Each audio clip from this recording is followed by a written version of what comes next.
Alright, I think I'm live, so this is the Epic Battle Fantasy Collection, which launches on Steam for Windows in 1 week. And today I'm going to be playing EBF2 because I've already played the other games in my earlier live streams. So before I start that, there was a question if the apps, if the games in this collection are separate apps or if they're just one app. Well, here you can see it's basically a launcher that launches all the individual games. If you want to play them separately, you can just take them out of the installation folder and just launch them like that, but it is all sold as one package. So even though it's for Windows only, all the Flash files will be able to run on pretty much anything.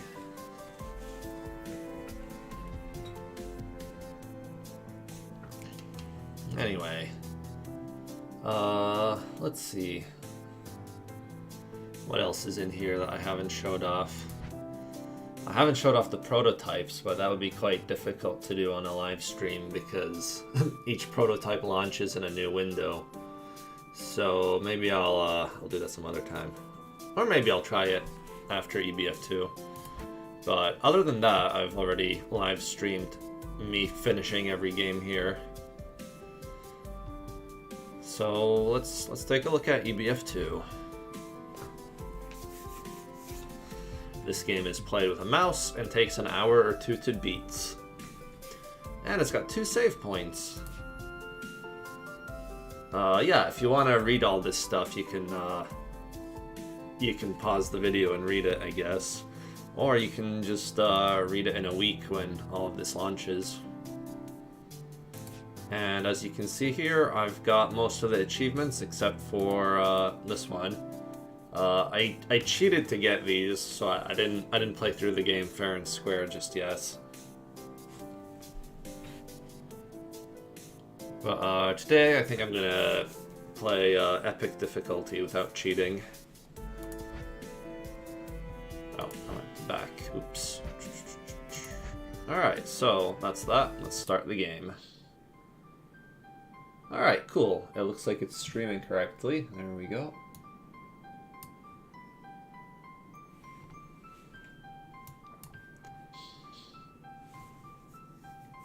So I'm assuming most people have seen EBF2 already, or they've played it online a long time ago. The cost of the EBF collection will be $8, but there will be a launch discount as well, so most people will probably pay less. But you know, if I decide later that the price is too low, I might eventually increase it, but we will see. If I do increase the price, I'll probably add something else to it to make it worthwhile, like the Bullet Heaven 3 prototype. Anyway, let's take a quick look at the credits. As you can see, all the music is here, and you can listen to whatever music you like here.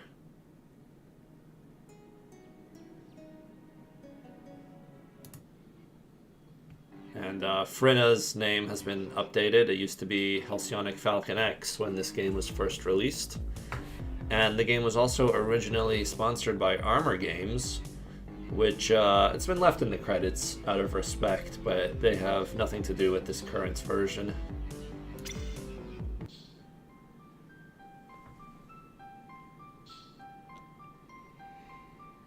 Alright, so there's also the art gallery, mini games. I think some of the art gallery is going to be locked, but I have finished this already, so maybe everything will be unlocked. Yeah, basic stuff. Tells you about the characters. You can see some original fan arts from a very long time ago. This one as well.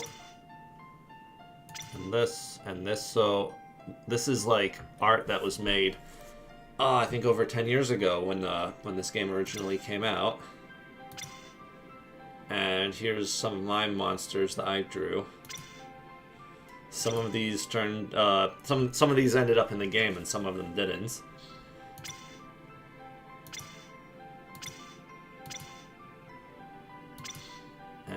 and there's some memes and lore in here as well, some explanations of where things came from, and yeah, there we go.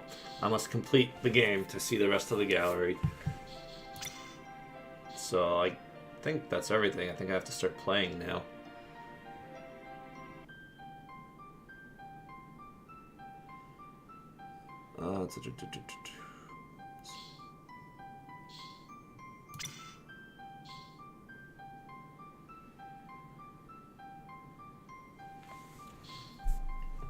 Oh, new thing in this version is there's a 0 difficulty option now.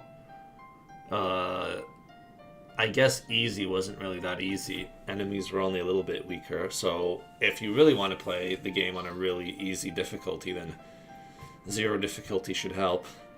But as you can see, the differences in the difficulty options aren't as big as they are in EBF 5. But back then there wasn't really as many options in combat, so you didn't have very many tricks you could take advantage of.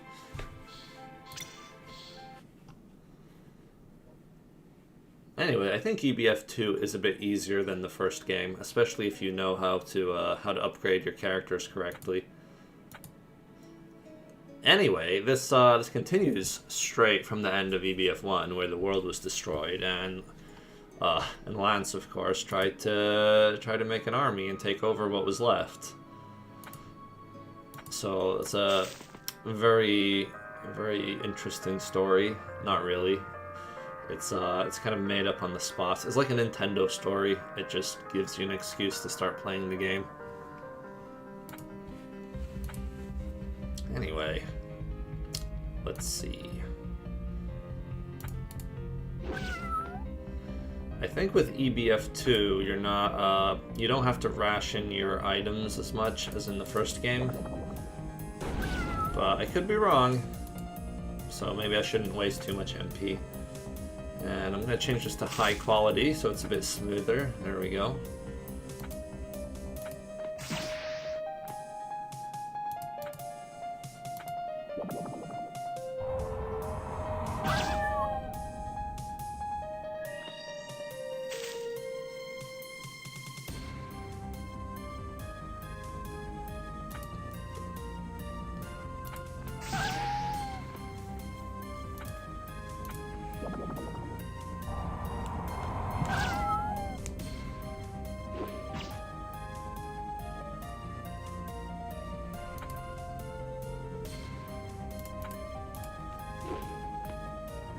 Oh, miss. Yeah, EBF 2 introduced accuracy, because in the first game, attacks could never miss, but here they can. And that can be kind of annoying if your characters get blinded, or if you're fighting wasps, then accuracy is quite a big part of the fight there.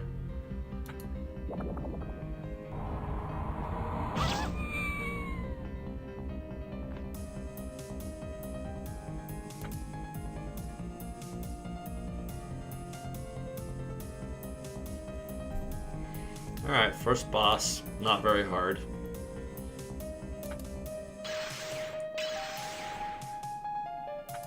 But I think he will still hit pretty hard if I don't use my buffs.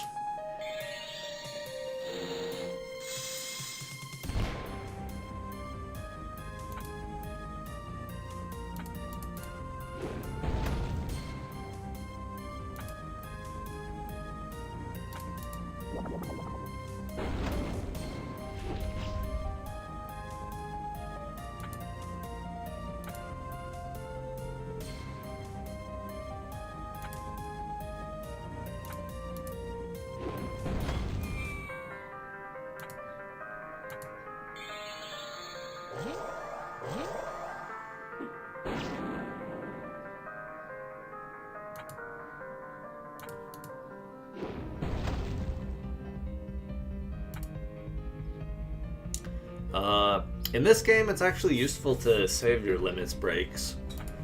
In the other EBF games, there's not much reason to do that, but in this game, every time you use a limit break, it takes more damage for you to activate your limit break again. So it kind of makes sense to not use your limits breaks very early on if you don't need to. And in the original version of this game, you couldn't use your normal attack anymore if you had your limits break charged, but since this game's been updated, now you have the option to use your normal attack if you wish. So saving your limits break is a lot easier now. And you might notice here, a big part of EBF2's strategy is choosing what upgrades you want, and the upgrades depend on your actions in battle. So what I've done here is you can now choose from 4 different upgrades, whereas before it was only 3. So that kind of removes a little bit of the kind of uncertainty in the leveling up. So it should be easier to get the builds that you want now. Anyway, I always get attack and magic attack first. And let's see, what options do we have here? Hurricane boosts wind slash and wind and holy resistance. None of these are particularly useful. I think I'm just gonna go with Mighty Warrior then, because it's balanced. Gives me a bit of every stat. As for Natalie, I'm gonna go with... yeah, probably could also go with the balanced one. But I really like Astrology because it makes Pulsar stronger, so maybe I'll go with that. Elementalist as well, though. Whatever.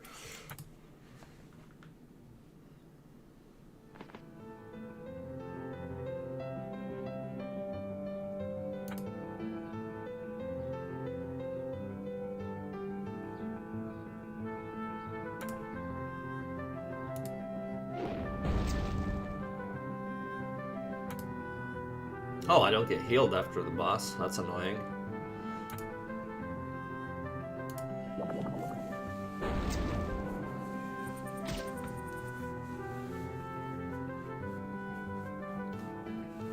Is EBF2 safe for YouTube? Yeah, of course. It always has been. There's no copyrighted stuff in here.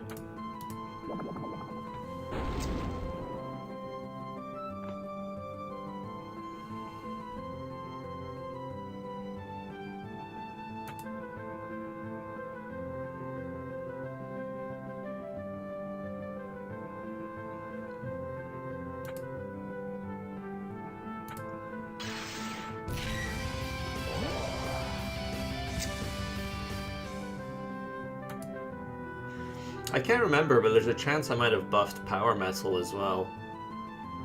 Or maybe I did that in the EBF1. But some of the skills that weren't particularly useful have been made a bit more powerful, especially the summons. I remember in EBF1, a lot of the summons were kind of weak for how expensive they were, and they're a bit stronger now. And I think that might be the case here as well. It's been a while since I updated it, but I think Meow Meow, Beholder, and Ion are a bit stronger now. Anyway, I'm gonna go ahead and use Slime Bunny.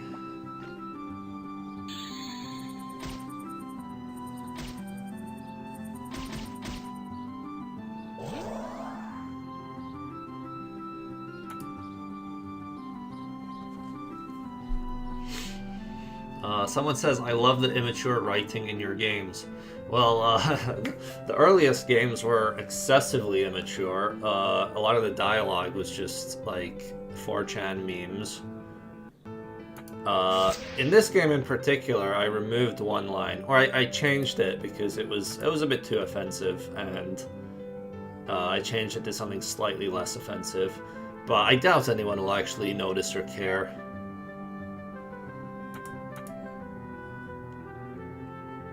Let's see.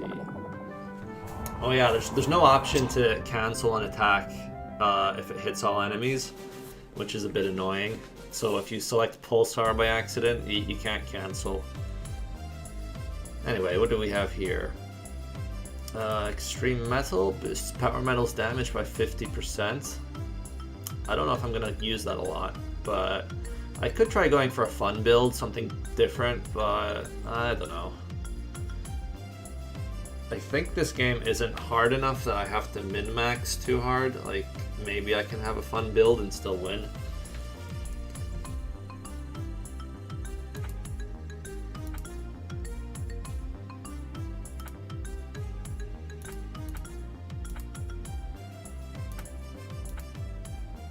Oh, here's a new skill that I'm gonna pick. Earthquake. Quake, eruption, and iceberg do extra earth damage to all. So there is a few new skills in this game that weren't there originally. I just wanted to add something new for fun, for people to mess around with. I don't know how useful they are. I don't know if they'll change the meta very much. I think some of them will, but a lot of them are just in there for fun. And you might see some of them pop up as I play. So I'm going to get Earthquake for now, just to show you what it does.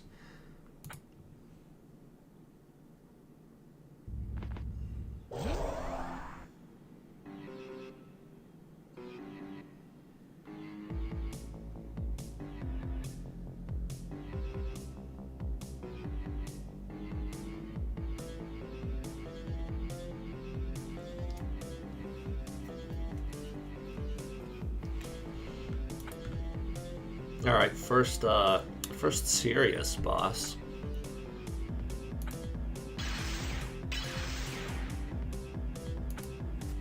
Oh, why am I using the buffs when I should probably just use the limits break? Well, I'll use the limit break in a moment then. I'll take some damage first. Oh, well, that was a bit more than I expected.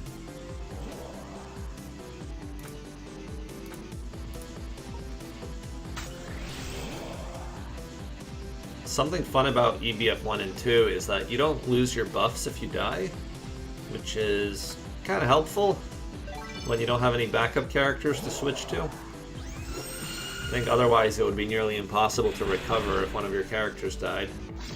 Oh wow, he's doing a lot of damage.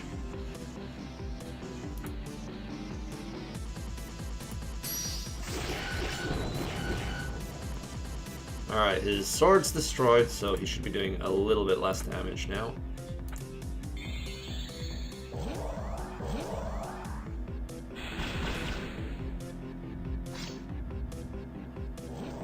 Oh, you guys like the soundtrack?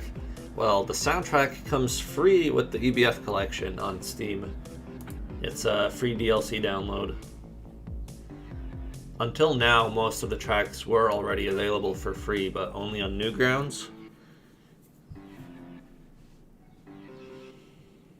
So now if you get the game on Steam, you can get the whole soundtrack quite easily. Let's see, I'm going to switch swords for this. Yeah, Stone Edge. This sounds good.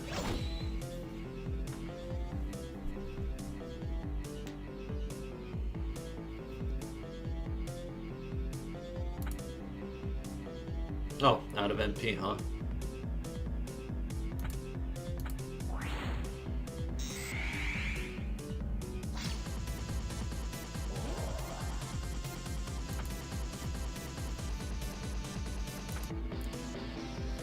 Natalie's got an ability in EBF 1 and 2 where she can recover MP by defending against magic attacks, but it's a bit unreliable because you don't really know what attacks the enemy's going to use. No, I don't have a lot of ethers.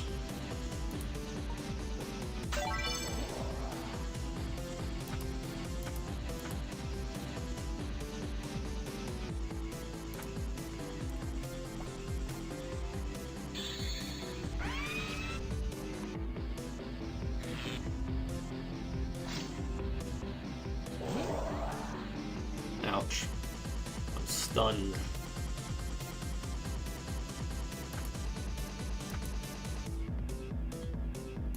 Yeah, I should probably fix that.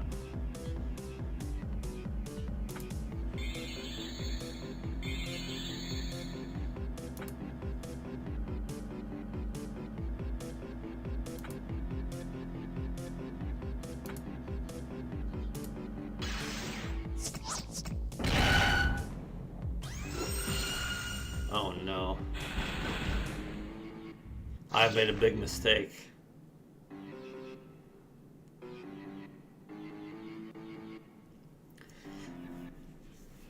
It would appear this game is harder than I remember. So I think what I did wrong was not invest enough points into defense.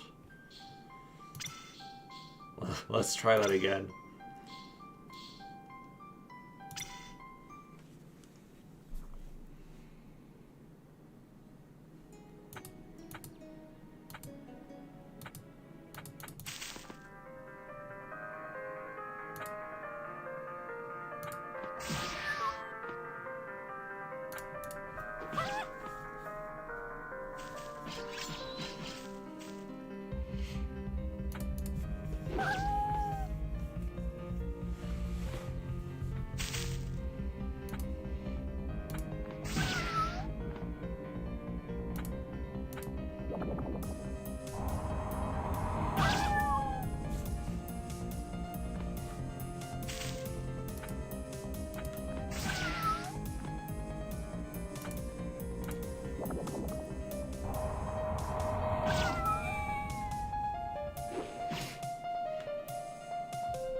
Oh yeah, I should get the automatic airstrike ability as well.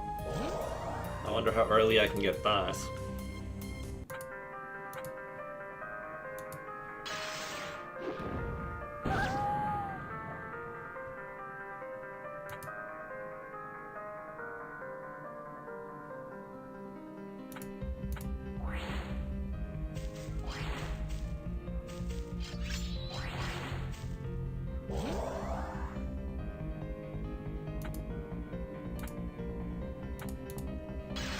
So the best way to get a special ability you're after is to just keep spamming the related skill. So if I keep using airstrike, I'll eventually get the option to upgrade airstrike.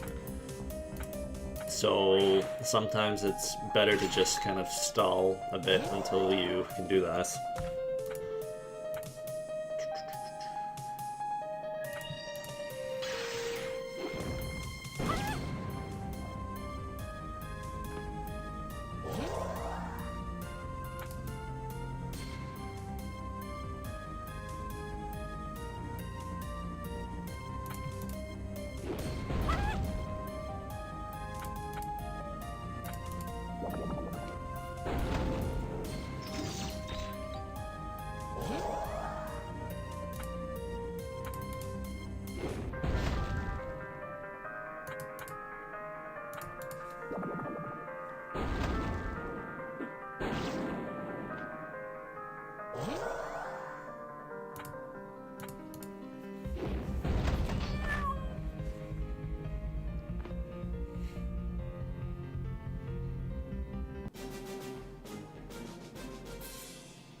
Alright, going for defense first.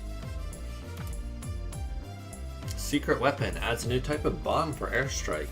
It's not the upgrade I wanted, but it will be very useful.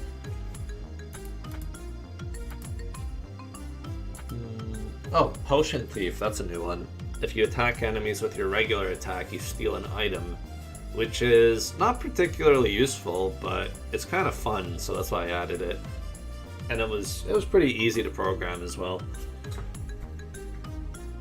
Like, it gives, like, the wiki writers something to add, because every enemy has a different item to steal.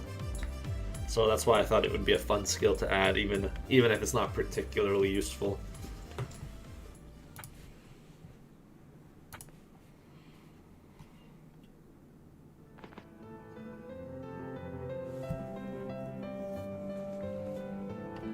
In the Dragon Quest games, if your mage attacked with a regular attack, they could steal some MP. Well, yeah, that's kind of what one of Nathalie's abilities is in this game as well. But it's something you have to unlock, so it might not be worth spending one of your upgrade points to get it.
Oh boy, is that boss time already?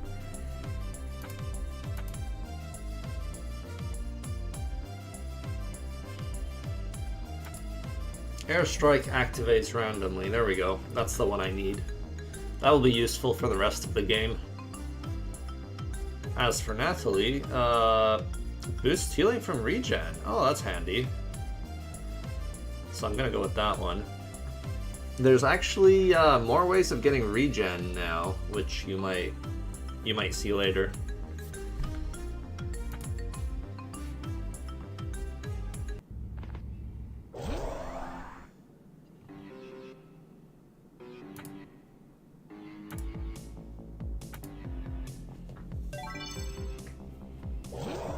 So attacking the Guardian's arms is not really that useful because they respawn randomly, so they might respawn after a few turns, but they also might respawn right away. So it's not clear if it's really worth attacking them. Jesus, that did so little damage.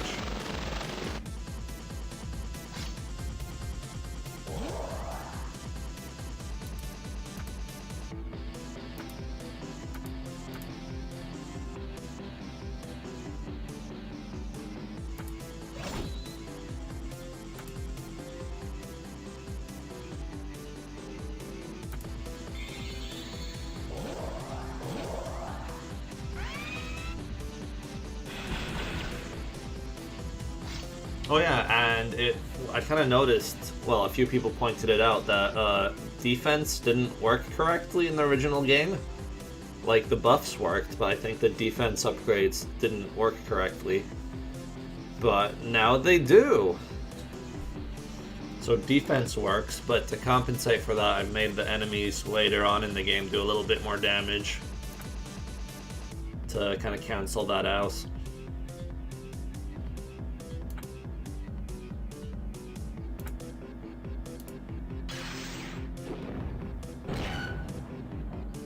Oh, that's not enough damage. I need more. More damage. How am I gonna survive? Oh well, I'm gonna have another limits break. So that helps. Maybe I should... nah, I'm not gonna save that. I'm gonna need that right away. Oh yeah, his shield gives him more defense. That's why damage is so low.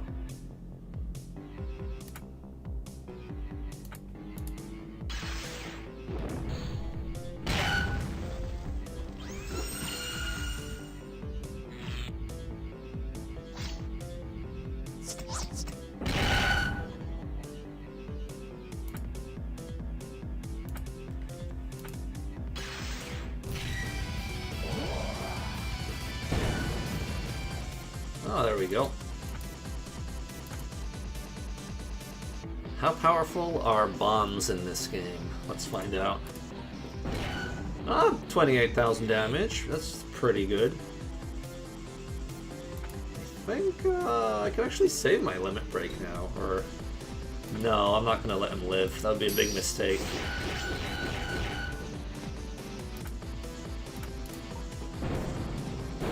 Alright, so that was not very bad once I figured out that I should kill his shield. And also bombs seem very powerful.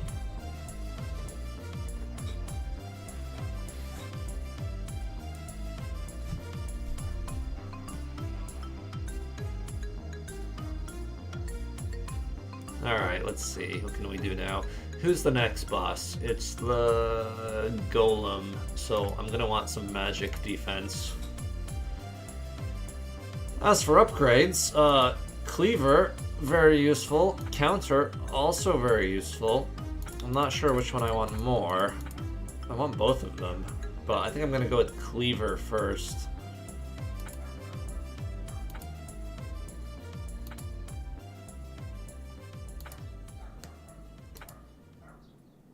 As for Natalie, I don't know actually.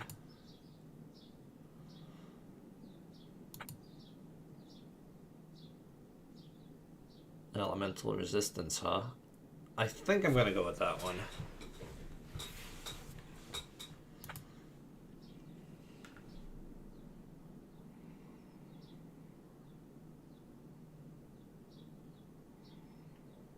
Alright, time to save. Woohoo! First major boss down. And now I think we get the ion cannon, right? Yes, there we go.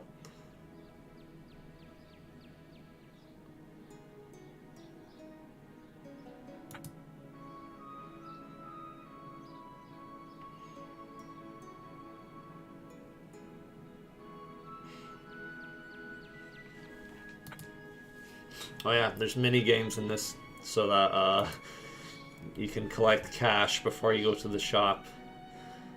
Yeah, these are very kind of primitive controls, and I think a lot of people don't really like them. But I have made the minigame easier in this update. I think less enemies spawn, and yeah, it's just harder to die now. Also, the minigames are now affected by the difficulty you play on. So the harder your game difficulty, the more enemies spawn, and the less treasure they drop. So in the end, you don't really get much more treasure, even though there's more enemies. So it should be a little bit more balanced now. And if you're playing on an easier difficulty, you don't have to worry about being murdered in the minigame.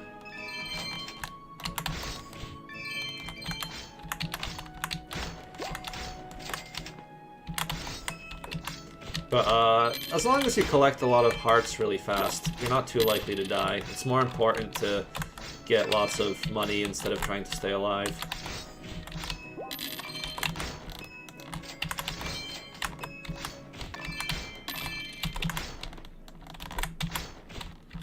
It's really hard to time your jumps though, because the hitbox on the enemies is a bit unpredictable.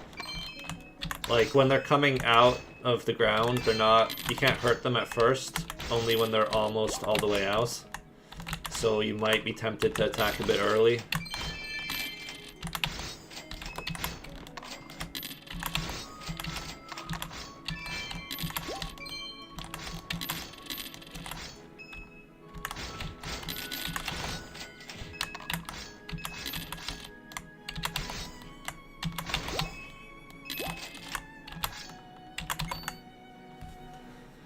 Oh, I got a medal, so that's nice.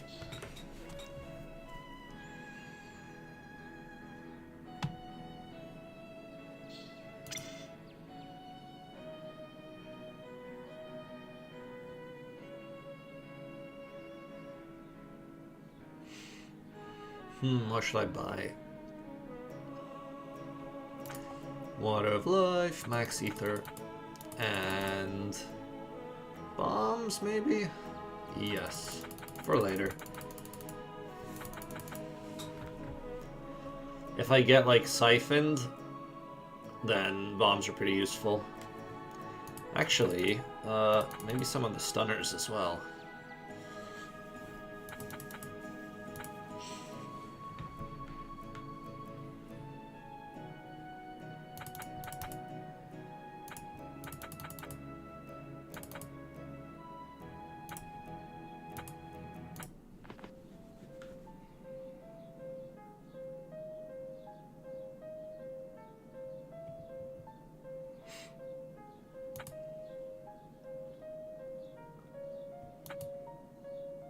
Zelda sound effect? Oh, the rupees. Yeah, I think those are generic enough that it won't be a problem. But I don't know.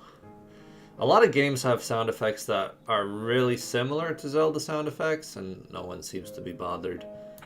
So if it comes to that, I could just replace them with something very similar.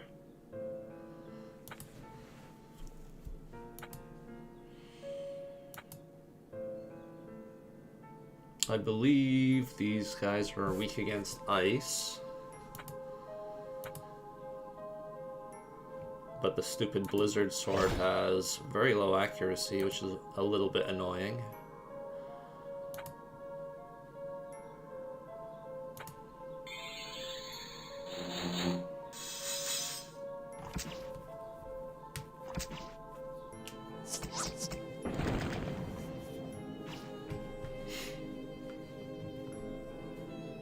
Will you ever see human fights featured in the games?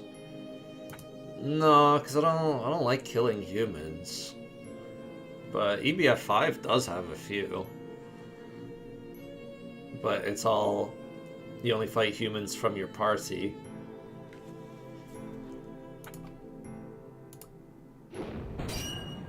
Oh, there we go.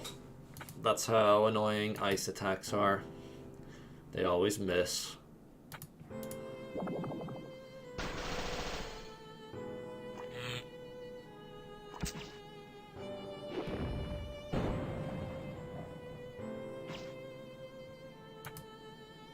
Oh, I forgot. I've not been using scan, so I'm only guessing what the enemy weaknesses are. Alright, the red one's weak against ice, I think. The blue one didn't take that much damage.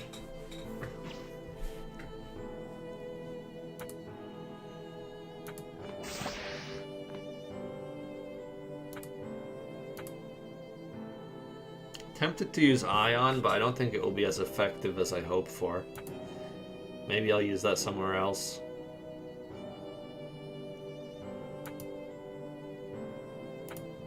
Let's use Meow Meow for now.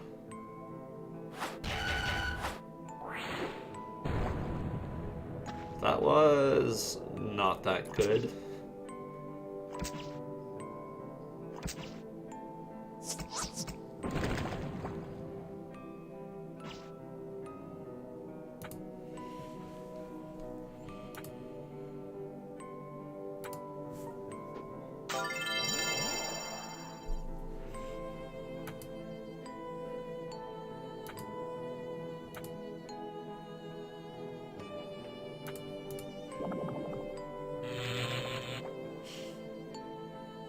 Yeah, Thunder was not very effective there.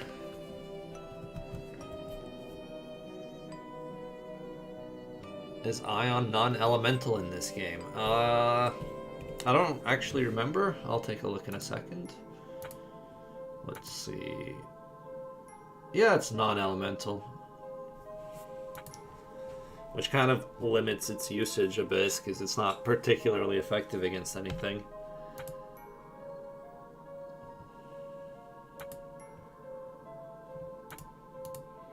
I should take out the turtle before it has a chance to use some kind of defensive attack.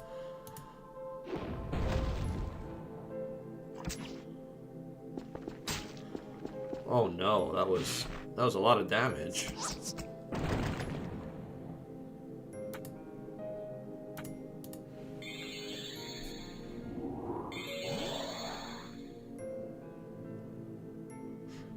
Is EBF 5 going to get any more updates? Only the mobile version, and that's mostly like bug fixes. Although I will add some quality of life features to the mobile version as well, like more arrows on the world map, because people are still getting lost.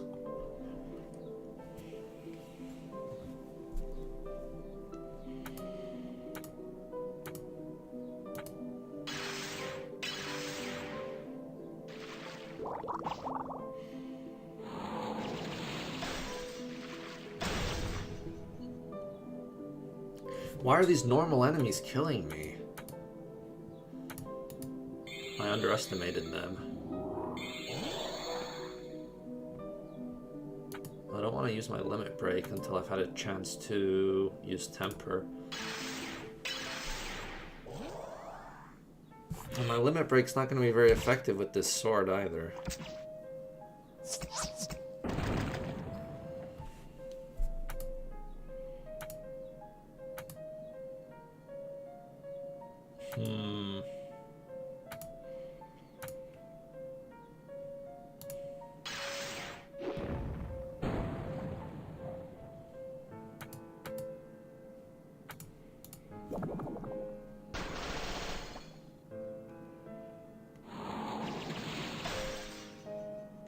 No problem.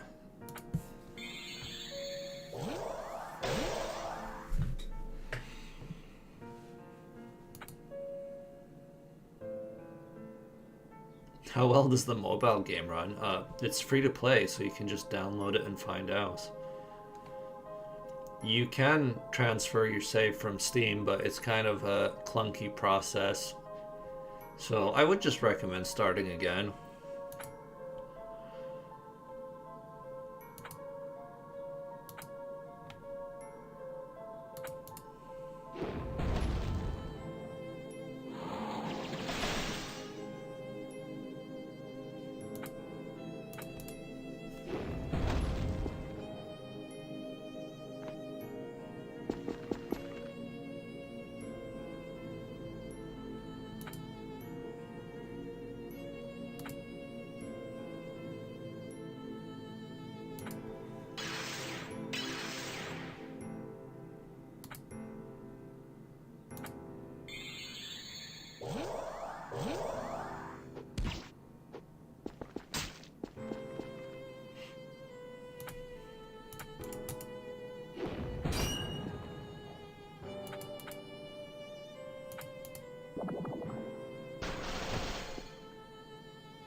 Is Bullet Heaven 3 the next game planned after the collection?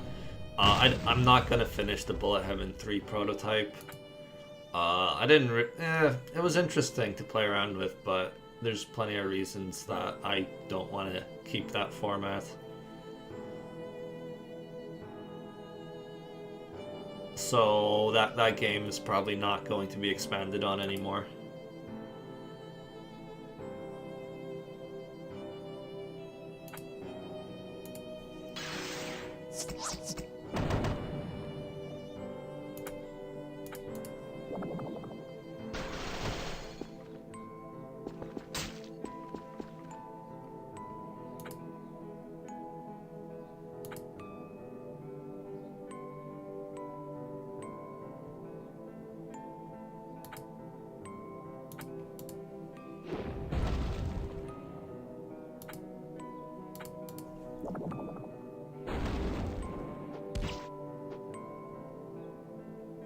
I might use the art style from the Bullet Heaven prototype, though.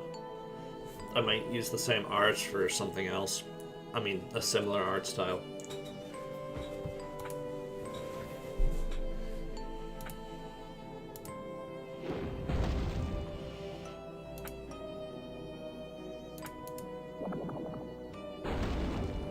These turtles have too much defense. I think there's a special... one sword has an unleash that will dispel buffs, but I can't remember which one it is. Let's see, does it tell me? Seal, debuff. Okay, I guess it's Bloodblade. Or Anarchy as well.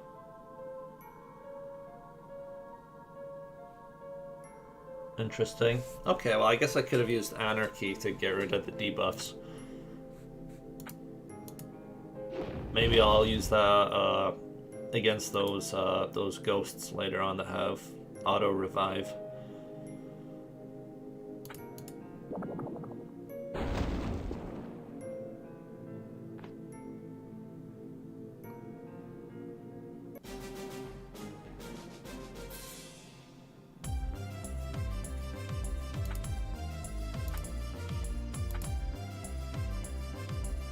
%30 chance of surviving a lethal attack with 1 HP. That sounds fun, so I'm gonna go with that. Wait, I got Earthquake last time, but I never had a chance to use it. so I'm gonna try that again.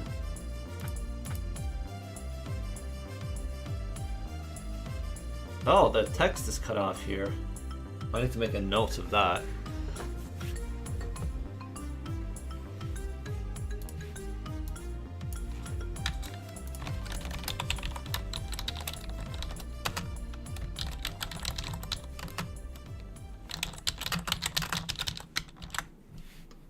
So I think Divinity is a new upgrade. When you use Revive, it also gives you more HP and also auto life. I think that's one of the new ones, but that's going to be pretty handy. I do want Elementalist, but I think staying alive is more important than doing more damage.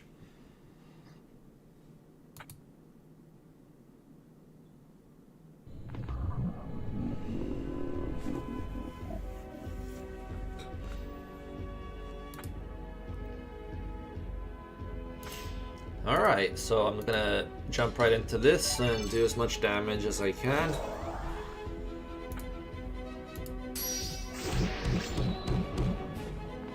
That was pretty good.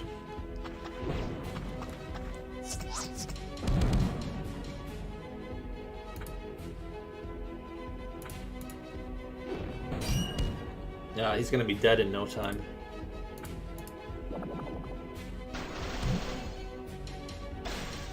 Oh yeah, I think Auto Revive used to be called Auto Life, because that's what the old Final Fantasy games used to call it.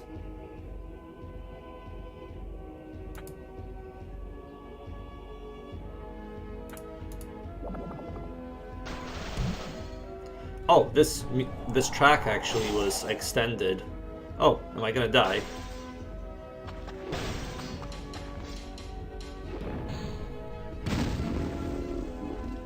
That was close. Yeah, I didn't expect being frozen so badly. But yeah, this music track was actually extended after the game was released, and now I'm using the extended version in the game.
Ultra Cleaver boosts the power of a certain ultimate attack by 100%.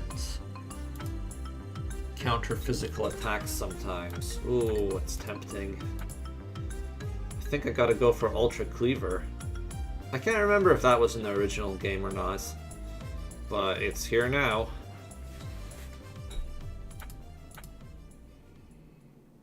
Oh, here's a new ability. Frostbite adds a powerful attack down effect to Glacier. That's new, and that might be pretty handy for staying alive. Angel occasionally gains auto life status for no reason. I can't remember if that's new. No, I think that was already in the game. I'm gonna go with Frostbite just because it's new.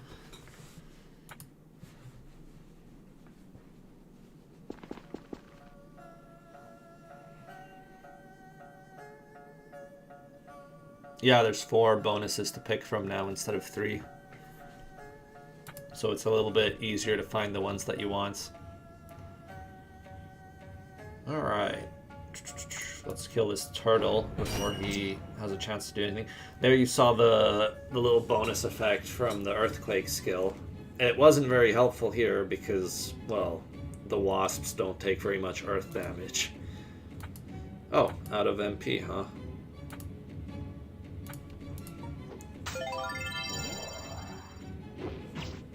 Oh boy.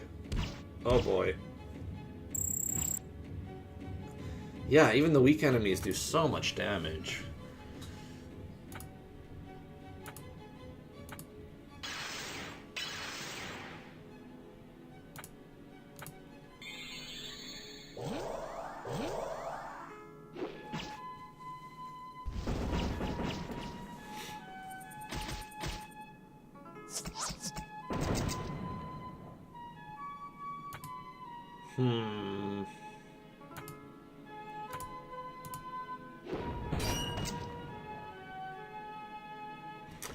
Oh no. Should I use my limits break? I should probably save it for the boss, but I really want to use it now.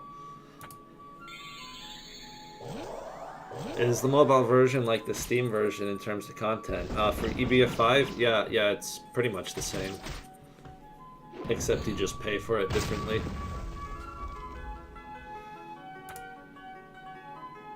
Alright, so let's try out the new revive ability. So now Matt comes back with auto revive. And full HP as well. So that makes it a bit stronger. I don't have to worry too much about Matt dying. It's a bit more annoying when Natalie dies. Now both of them have limit breaks, which is pretty cool.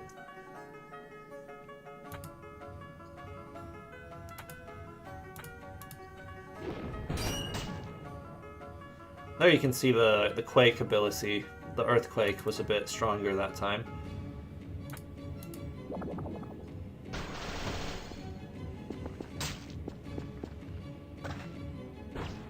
Yeah, this is the hardest difficulty.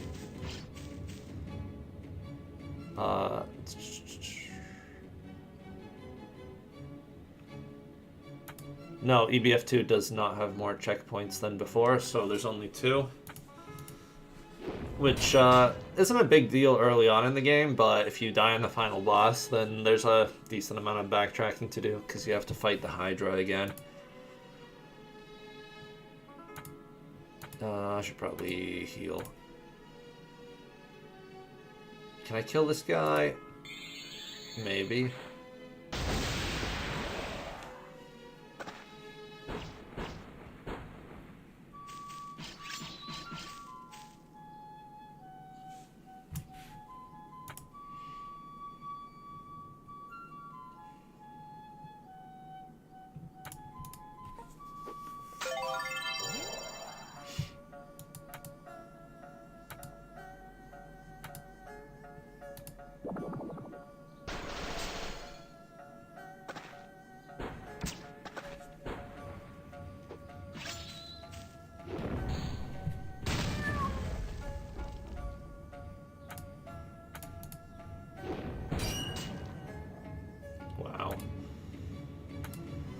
Yeah, Iceberg is very powerful, but it misses so much that I don't know if it's even worth using.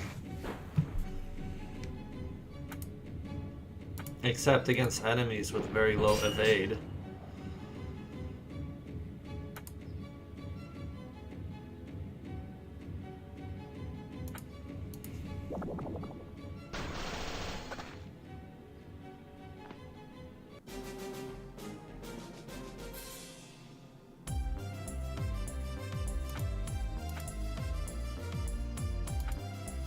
Alright, I can finally get counter. Oh, but Sub-Zero will be very useful against this boss. But I don't think it will be very useful going forward. So I'm gonna get counter instead. Oh, regenerate, there we go. Gives heal and heal more, the regen effect. So that's what I'm gonna get for Natalie. The regen doesn't last as long as with the Slime Bunny, but you get healing and regen at the same time, so it's pretty handy.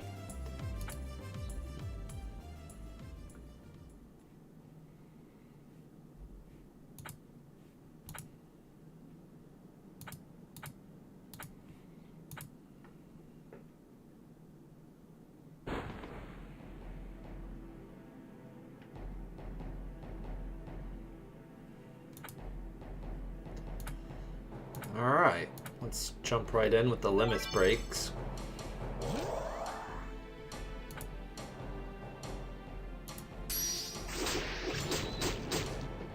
Oh, one missed. That kind of sucks, but it did crazy amounts of damage.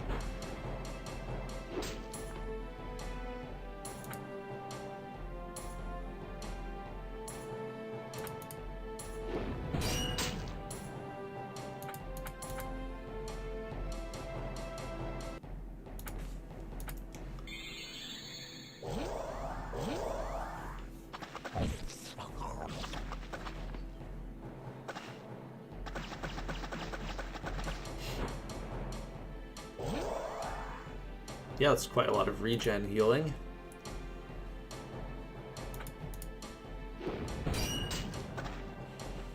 Hey, the earthquake skill was pretty useful there, even though my attack missed.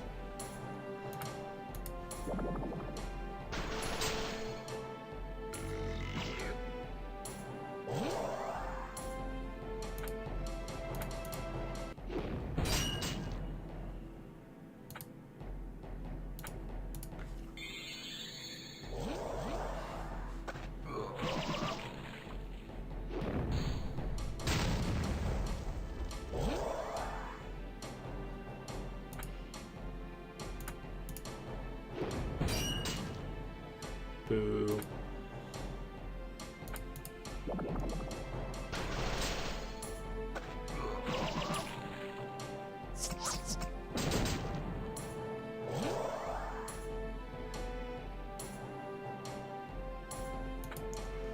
Iceberg is ear-piercingly loud. I think I made it quieter, though. It used to be even louder.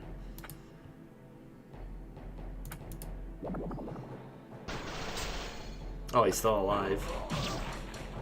Hey, that's not fair.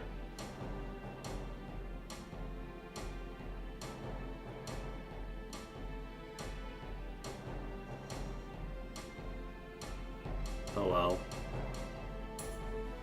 I guess this live stream is going to go on a little bit longer than I thought.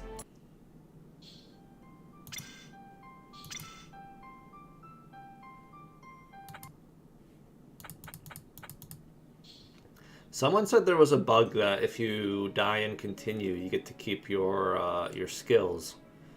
So I guess I'm gonna find out if that's true. And that's not something I really feel like fixing, because that's kind of a fun bug that makes the game a bit easier.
I'll have to do this part again. Well, this time I will switch to an Anarchy Sword. Yeah, more attack, but less defense. The debuff effect might be useful.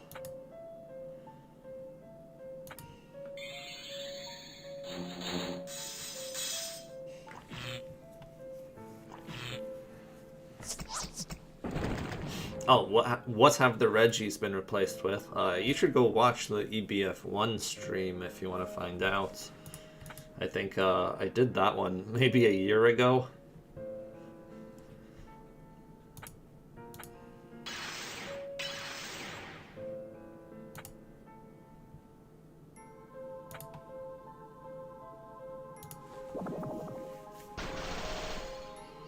Have I played Deltarune? I think I played the very start of it. Is the game, like, finished? Because I thought they were still working on it.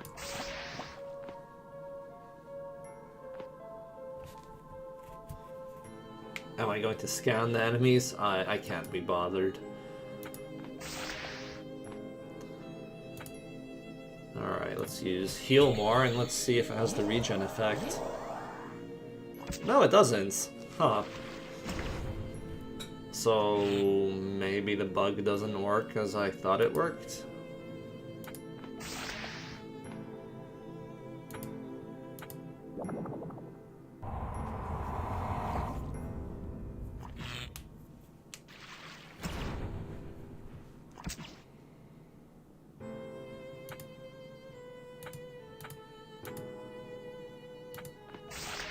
Or maybe the new skills that I added weren't saved properly. I have no idea. Maybe that's something I can double check later.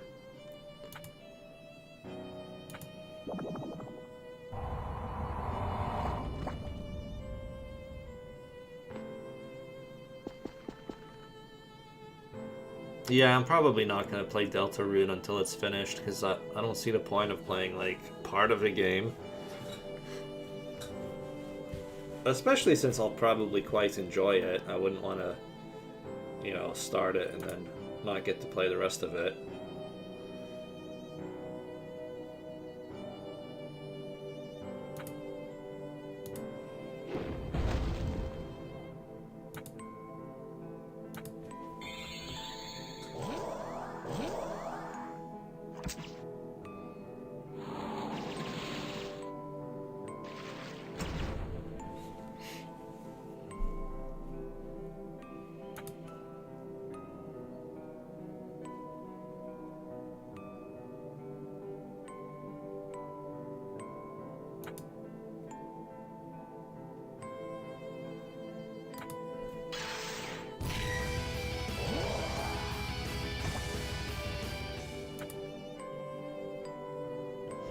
I'm gonna use Ion out of boredom.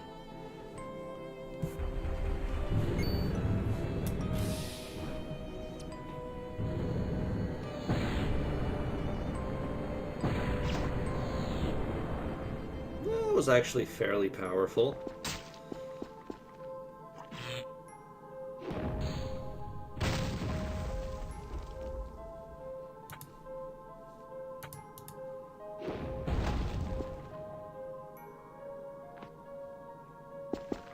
How do I feel about people speedrunning my games?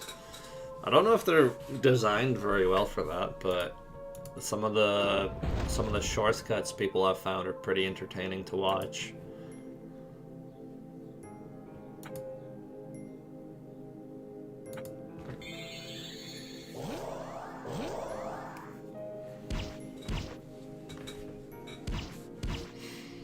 Have I played Persona or Shin Megami Tensei? Nope, never.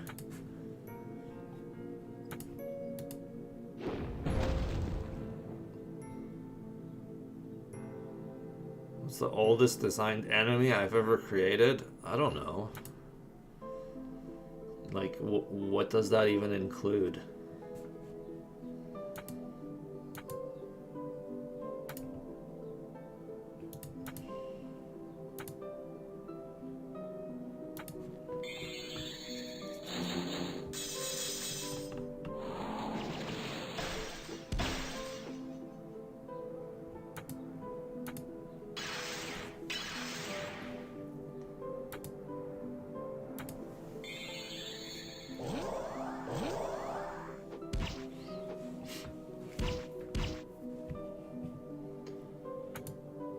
Let's see,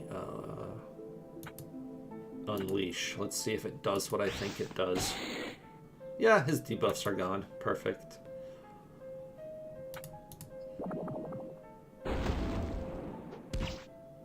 And they're back.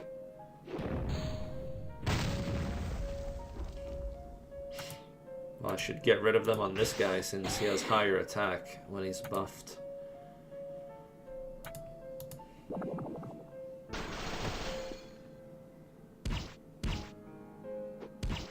The first enemy in what? Like, that question doesn't make sense. And if you mean like in the first enemy in whichever game I published, you can just find out what game I published first, I guess. If you mean in EBF2, then I have no idea. I probably made the enemies in pretty much the order they appear in the game. Or roughly that order, anyway.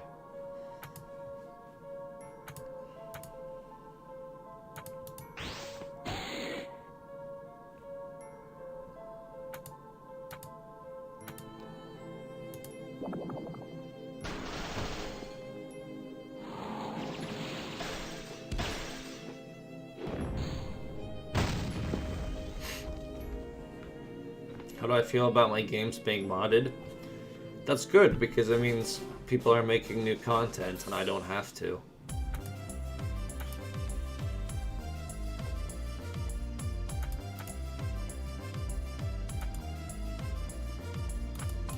Ooh, Swordbreaker.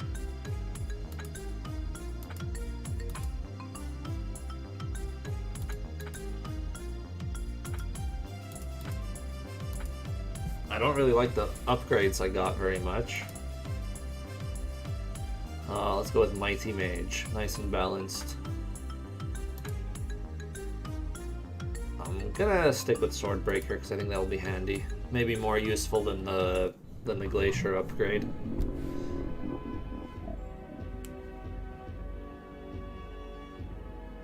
So for this one, I'm going to change my sword.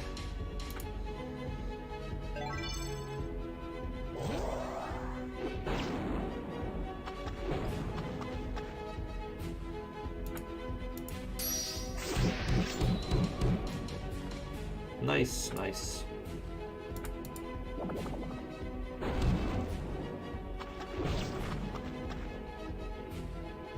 Oh.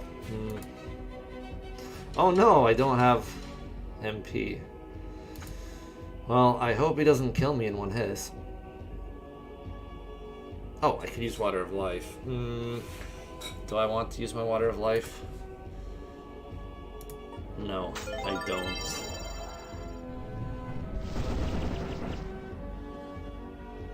That was fine.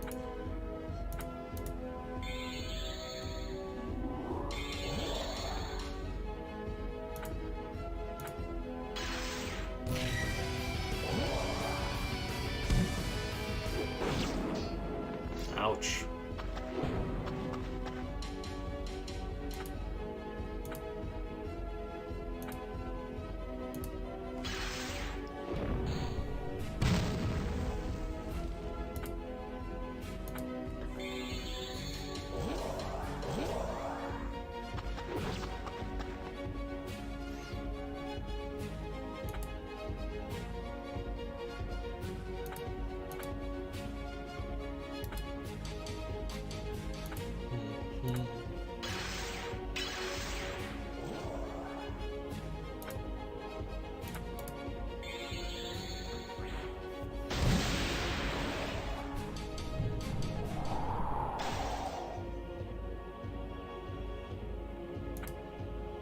Oh, wow. Well, Nathalie's probably gonna die, so I'm just gonna block this one.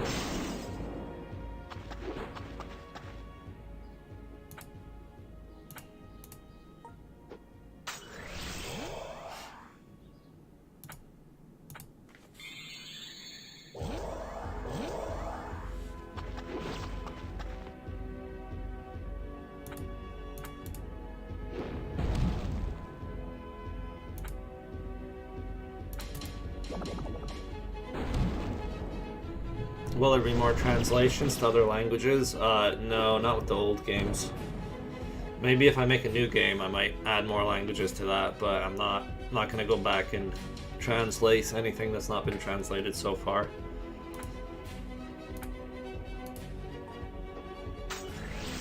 Letting Nathalie die was a bad idea because I'm just wasting my water of lives. I think I should play this more safely.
Wow.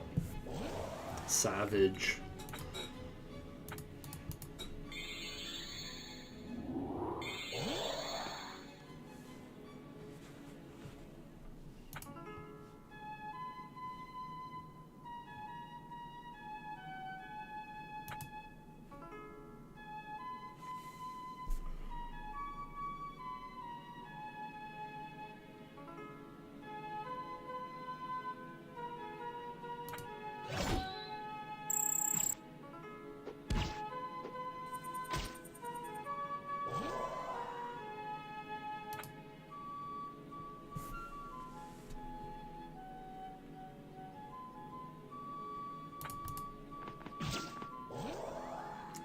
Drain is not very strong.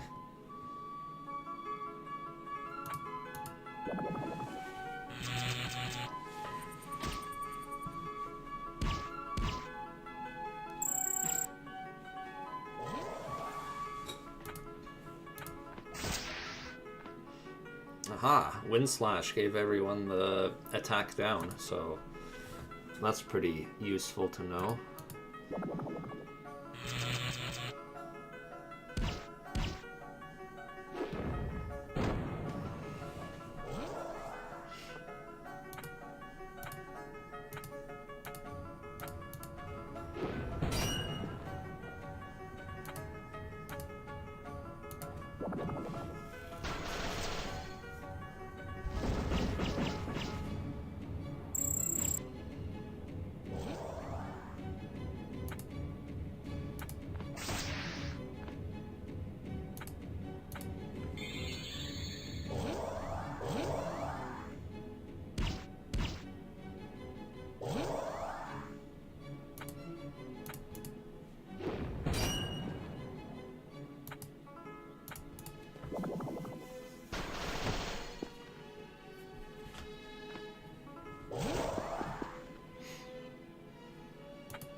Gonna make sure to do that massive damage to the sandworm again. And then play a bit more carefully towards the end.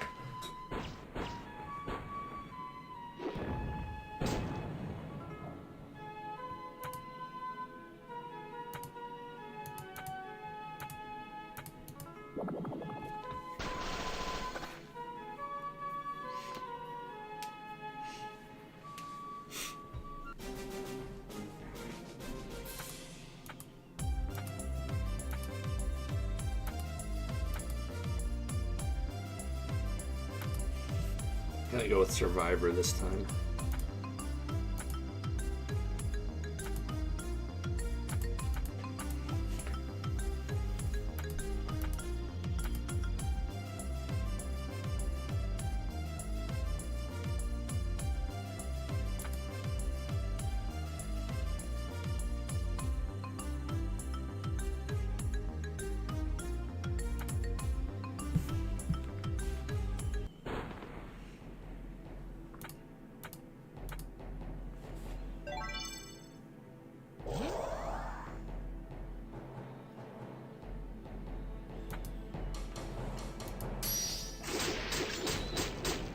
Alright, no misses. Perfect.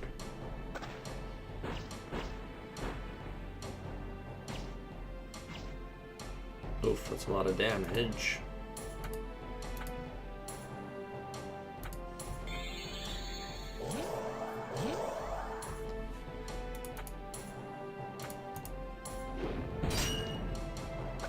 I'm getting a lot luckier with the accuracy this time.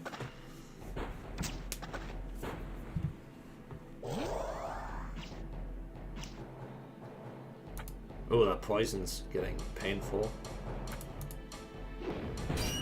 Oh no.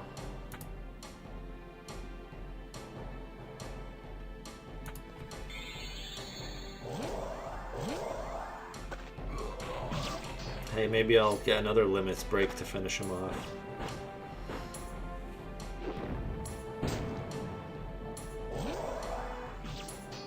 Whoa, 5,000 damage from poison. Jesus Christ. I need to get rid of that.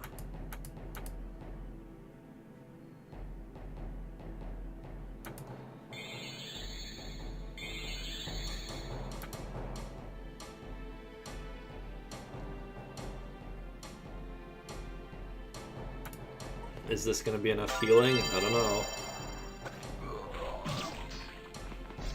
Does he just keep puking? I've made a big mistake.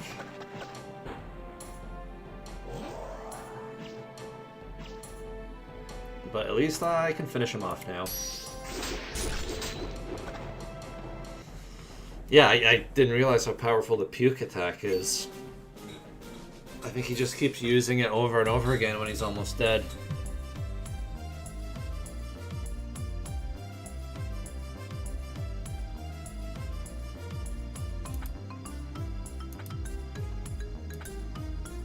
Buffs attack when switching swords. I think I'm going to go with counter and magic counter. Ooh, 50% immunity to all bad status effects. I think I'm actually going to go with that because Natalie being stunned or siphoned is really annoying.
Oops, I died.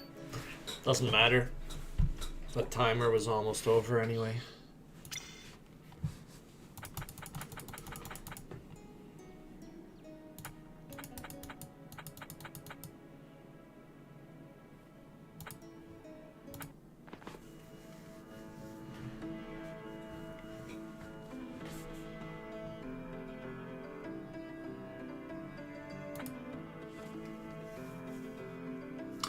Ah yes, let's switch to anarchy for this.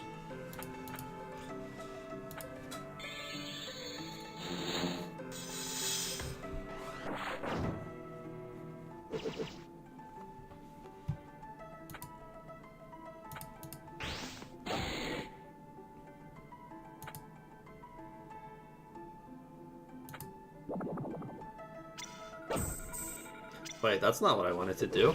I meant to use Pulsar.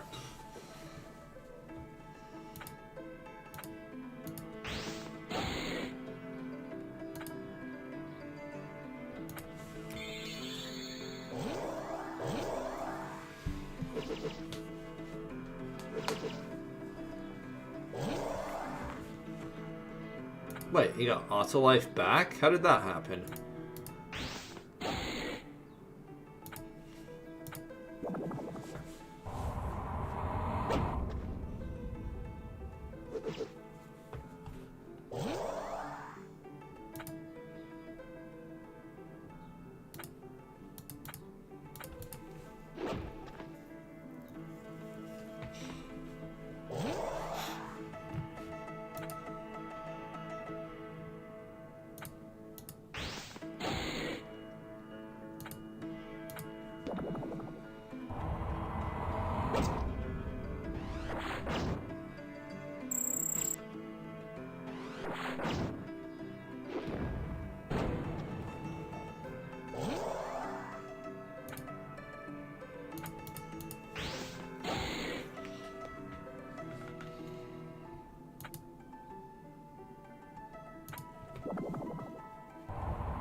Oh wait, I should probably switch to Heaven's Gates for this next boss.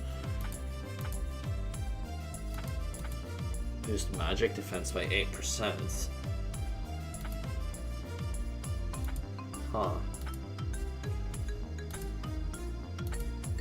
Boosts item effects by 40%. I don't know if I use items enough for that, but that could be handy. Especially if you're attacking with bombs.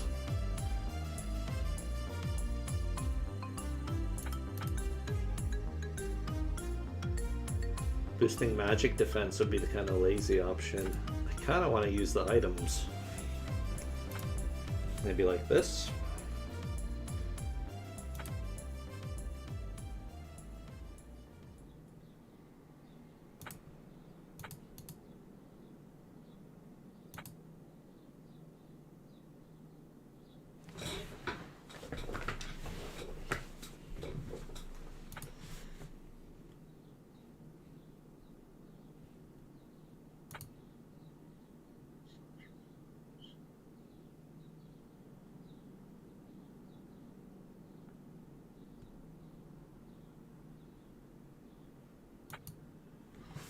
I don't know what to go with here.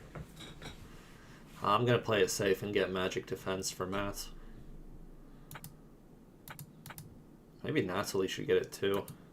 It's not gonna help me against the boss here though, the Hydra. He uses mostly physical attacks, I think. I don't know.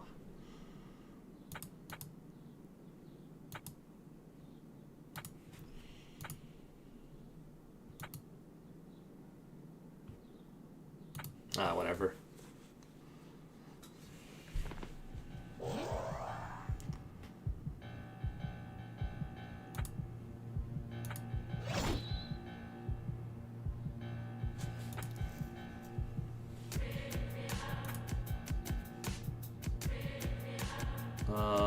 I I think I should probably use the limits break right away so I don't die.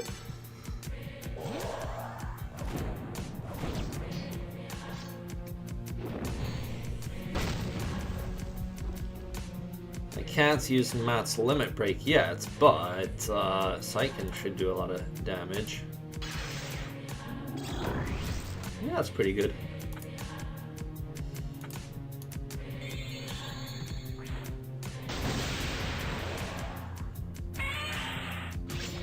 Oh. Is that how it's gonna be?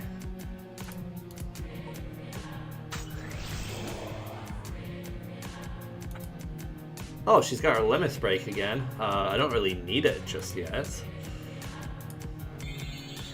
But that's good to know. Good to have. A little upside to getting hit with the Reaper. Ouch.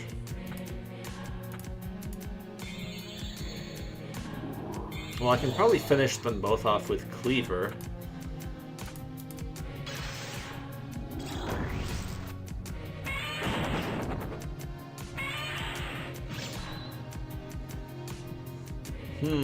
I can see why this boss is annoying. Yeah, auto life might be really useful here.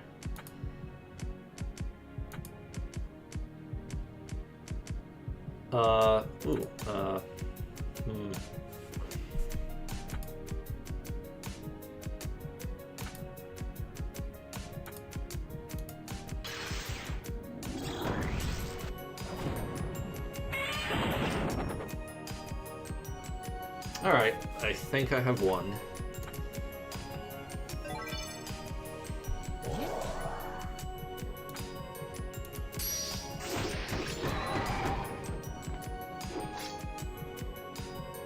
He has survived.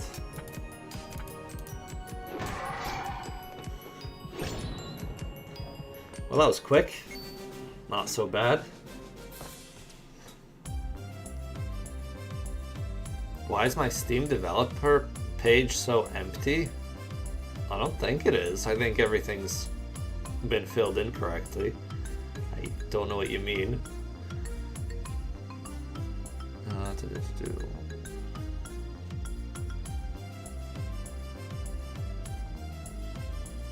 Can you fail the boss if it decides to use Reaper 2 times in a row? Yeah, I think so. I think that's quite unlikely. But yeah, I think that can happen. So you need to have either auto revive. Well, I think that's the only thing that can help, actually. So yeah, if you're being really careful, I think you need auto revive.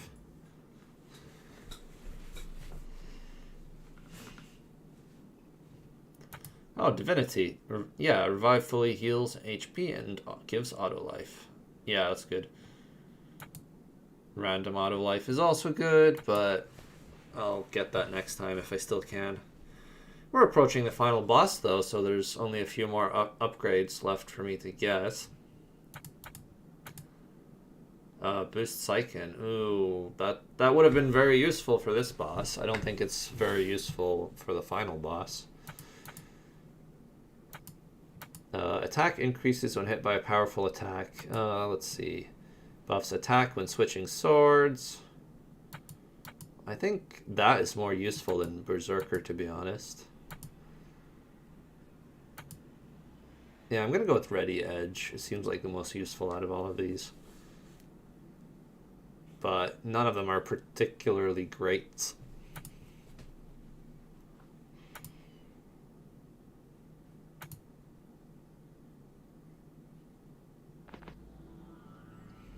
Oh.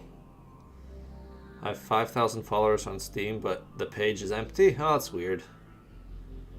Yeah, I don't know what's up with that. I do have some developer page that I think is filled in correctly. So I'm not sure. If you want, you can post a link in the chat if YouTube lets you. So just put a link in the chat to the page you're talking about and see if it works for everyone else. I'm not really sure if it's the same one I'm thinking of.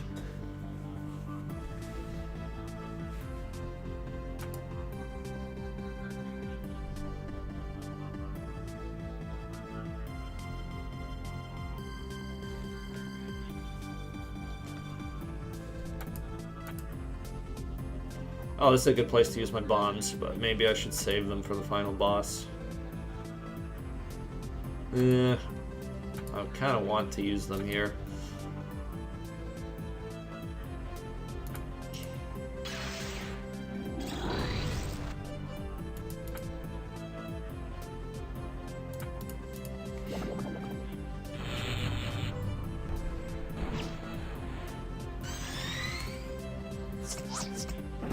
That's a lot of damage.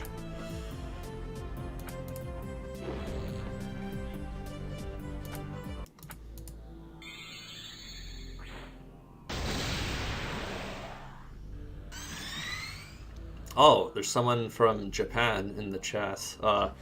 What time is it in Japan right now? I have no idea.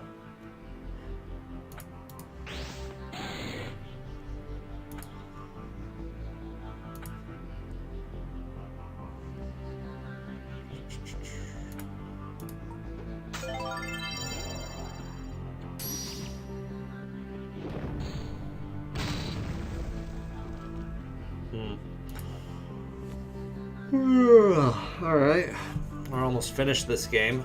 Well, if I win on my first try against the final boss.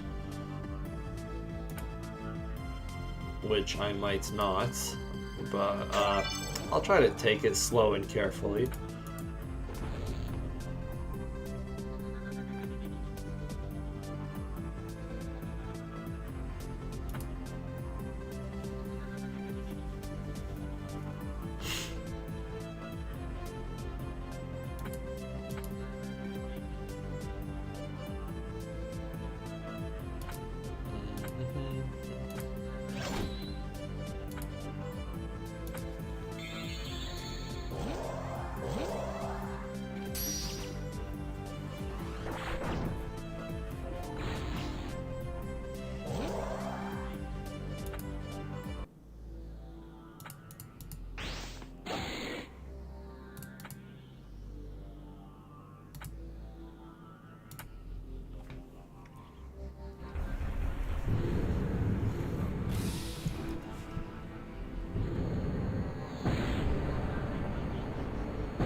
Oh, I survived with 1 HP. That's nice.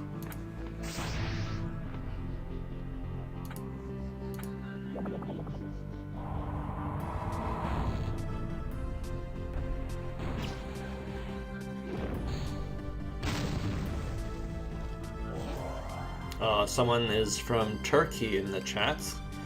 I've learned a lot about Turkey from playing Age of Empires 2 and watching history documentaries recently.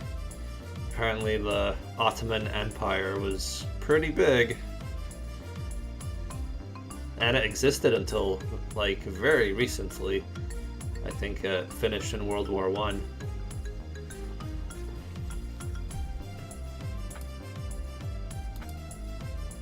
But besides that, I don't really know very much about Turkey.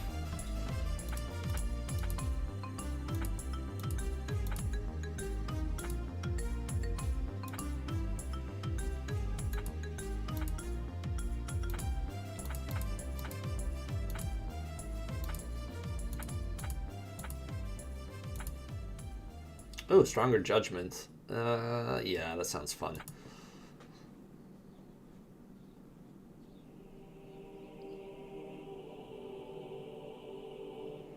If you get the soundtrack from the EBF collection, can you put it on your phone? Yes, it's just MP3 files, so you can do whatever you want.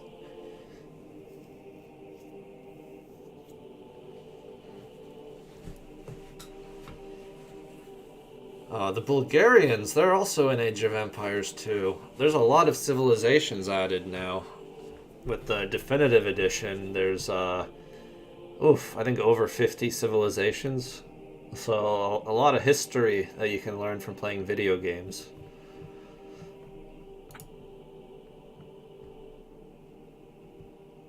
Oh, look, it's everyone's favorite line from EBF2. Oh, and the tank machine guns are not where they're supposed to be. I don't know if that's a new thing or if that was already in the game. But that's kind of funny. Hey, they're in the right place here. Oh, look. Is YouTube going to censor me? Is it going to ban this video?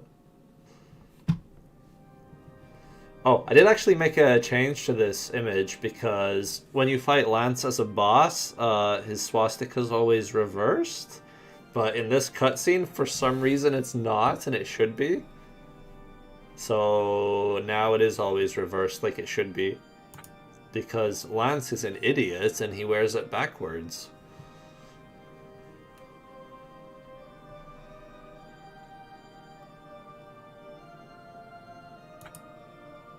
Did I voice Matt's death sound effect in EBF5? No, I didn't. I didn't do any of the voices. They are all just stock sound effects. They're all just generic, random sound effects. So there was no custom sound effects done for any of my games.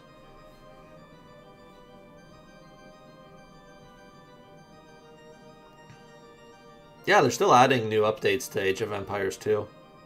It's still very popular.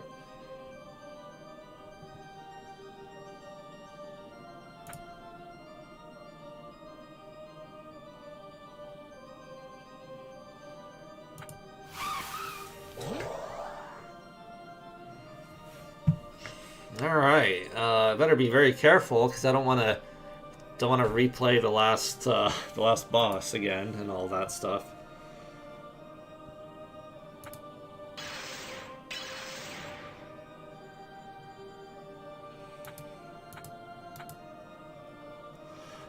Germany doesn't exist in the EBF universe, so Lance is just like LARPing a fantasy tribe just for fun.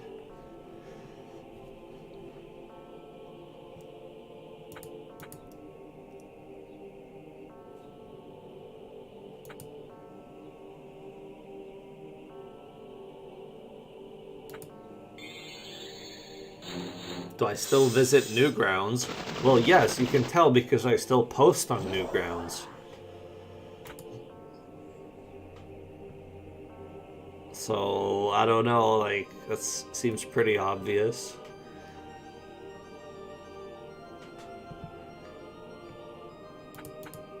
Let's see. What's the best way to attack this guy? Airstrike, I think. But I should switch to Stone Edge for defense, just to make sure I don't die. I don't know what else is good against him, though. Let's see how much damage a bomb does. 24,000. That's okay, I guess.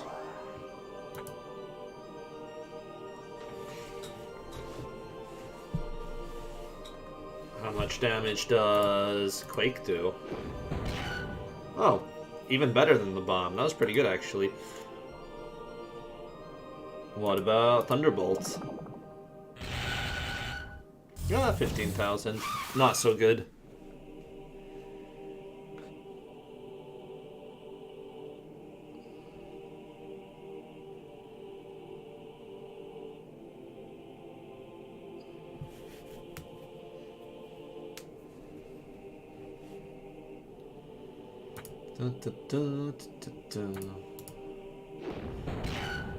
Alright, I guess I'm gonna keep attacking with Quake. Too bad I didn't upgrade it. Oh, that was a lot of damage. Wow. Why did that do so much damage?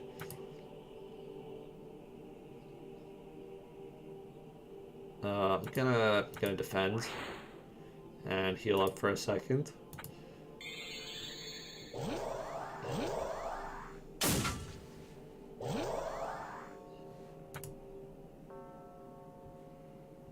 Oh yeah, this is also an extended version of Organ Jaws. So this background track is a lot longer than it originally was. Which is quite good, because this is a pretty long fight.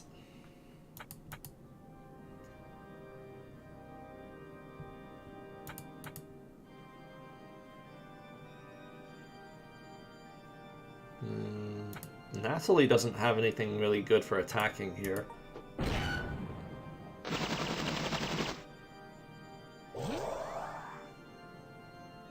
Why is Lance's blade gun no longer a blade gun? Because he's not a warrior and he never used it for anything. So it thematically didn't make any sense.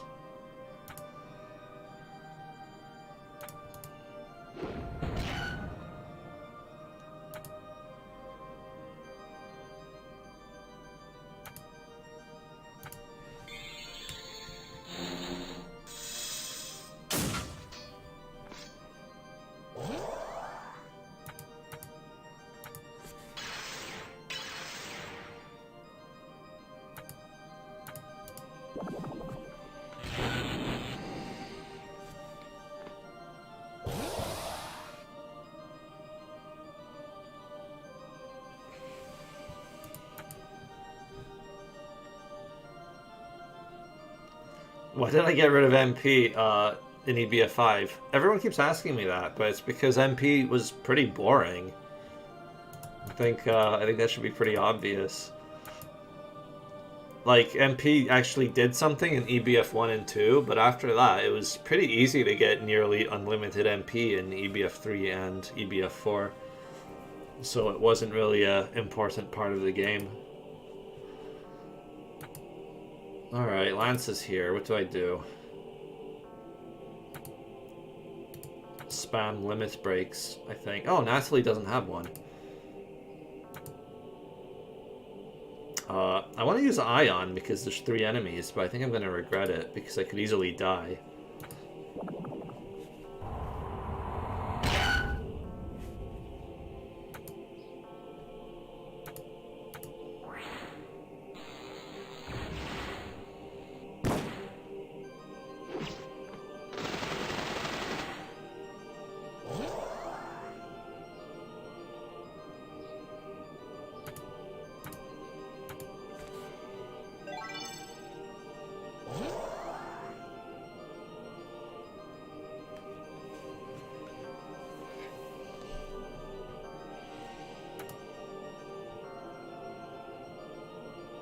Who should I attack? I think Lance is not very threatening, so I don't know. But the tank takes damage even if you attack the turrets, so it's worth attacking everyone. But let's see.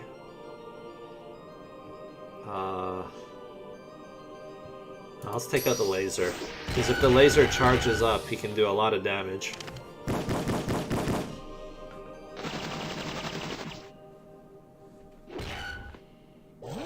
Alright, counter-attack is kicking in.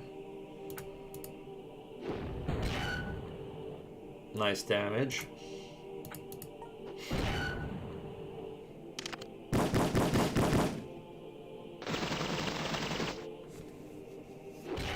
Nice counter-attack.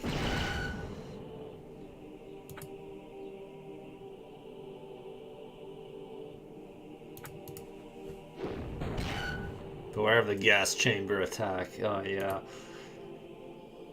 Poison is surprisingly dangerous in EBF 1 and 2. If you don't get rid of it, it really builds up.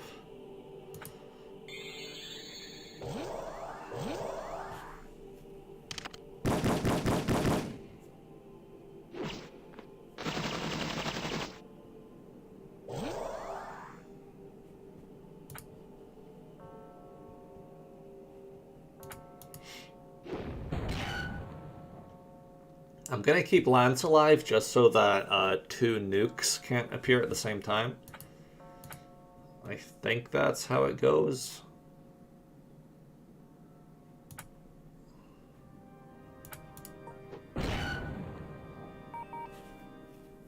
Oh.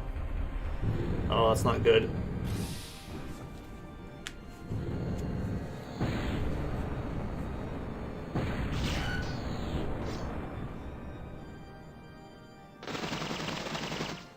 I forgot Lance could do that. That was unexpected. Luckily it wasn't very powerful. Well, good thing I had my magic buff. My magic defense.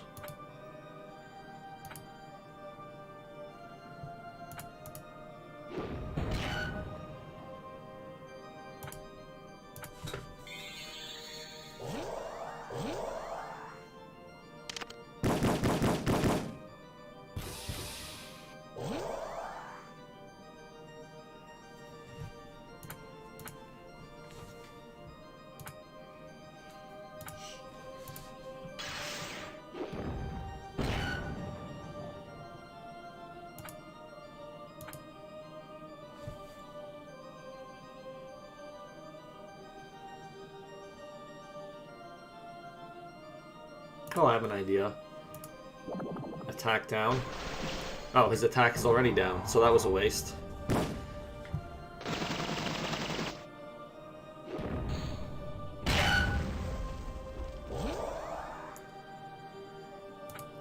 I'm gonna defend against the laser. Hopefully it will hit Natalie. There we go. Look at her MP. She got all of her MP back. And since we're defending, this ion cannon will not do very much damage.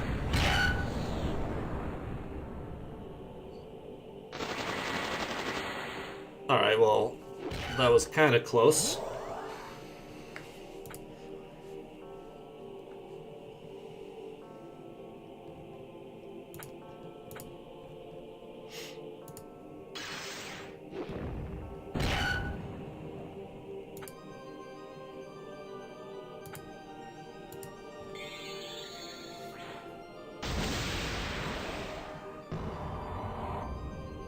Oh, not again.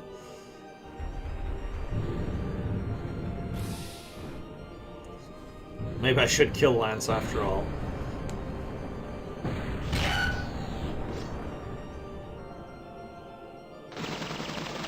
Oh, he killed himself, but I think I'm... Whoa, what happened there? Lag. Well, yeah, Lance killed himself.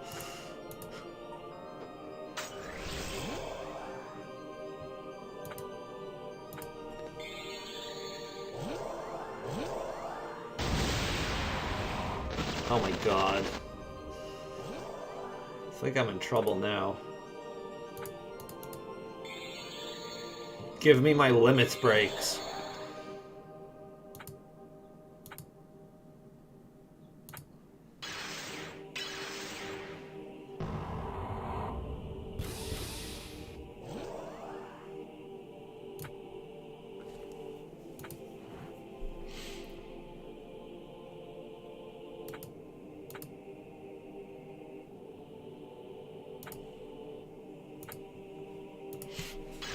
Too many lasers.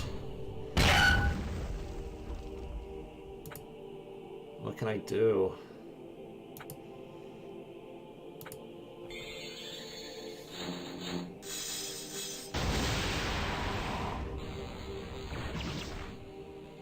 Wow. Oh, almost there. Almost got the limits.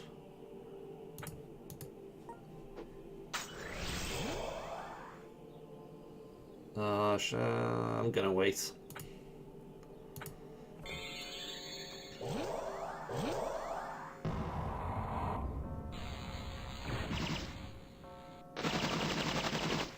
Okay.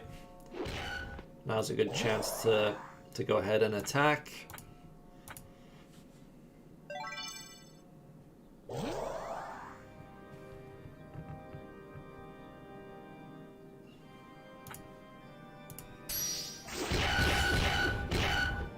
Oh, one missed. That's lame. I'm gonna leave that turret alive, and if it starts charging, it's... Oh, it's dead. Never mind. I would have killed it if it started charging its laser. But now I'm in an unfortunate situation where 2 nukes might show up, so let's hope that doesn't happen. Let's use a max ether. Let's get rid of this attack. And oh, it's still got high attack. That didn't really help. Okay, alright. What do I do against two nukes, guys? I don't actually know. I think I need to use my stunners here.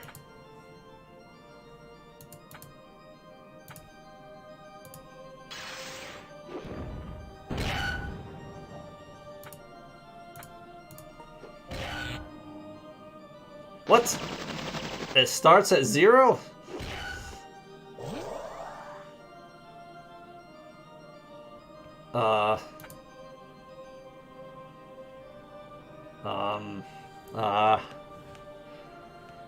Is it better to defend or to use auto life?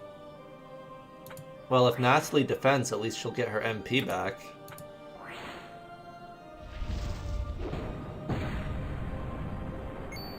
Oblivion, okay. Okay, one nuke, not so bad.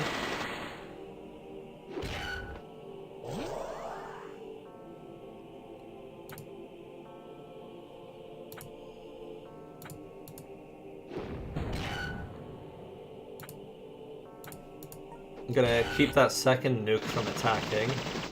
For a while, anyway.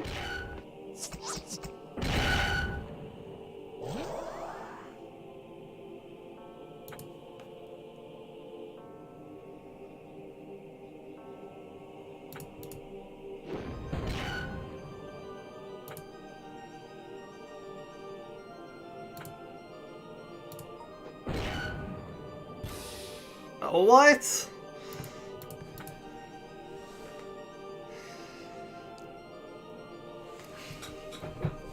I'm gonna run out of stunners at this rate.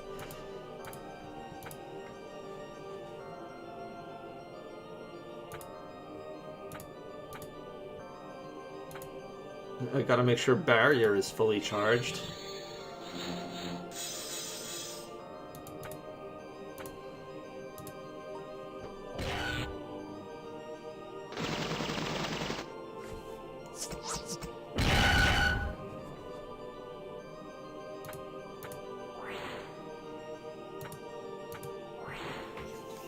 At least I have unlimited MP.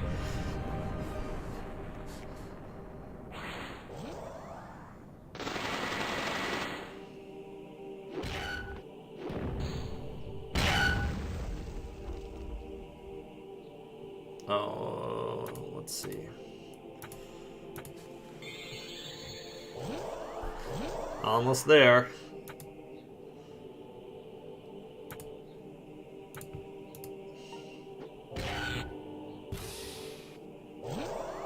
Oh, that could be annoying. I mean, everything about this boss fight could be annoying. You're about to win and then a new type of turret shows up and you're not really sure what it does. But I think he can dispel me and stun me, so that would be very annoying.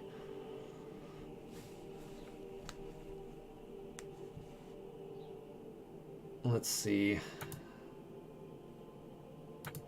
Guess I gotta keep going with airstrike. Oh, nice. That's pretty good.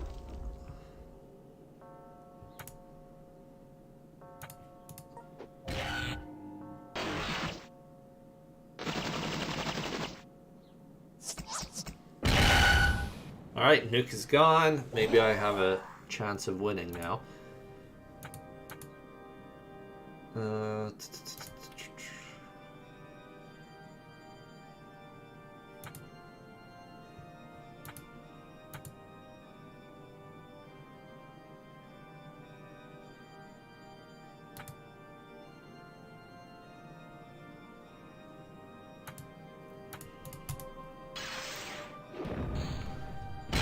Yeah, airstrike is a bit overpowered.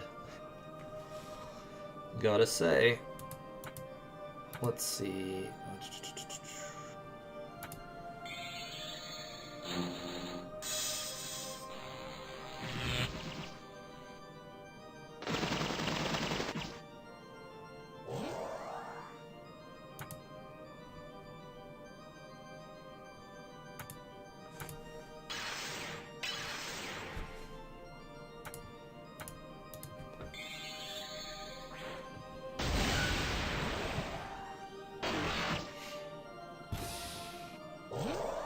Wow. Ah.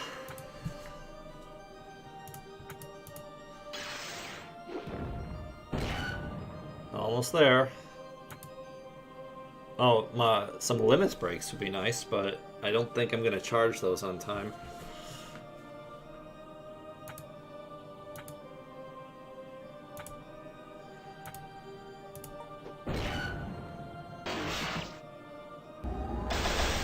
Oh no, no!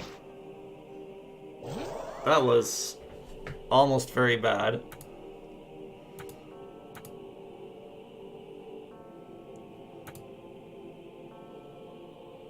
Let's see how to finish him off.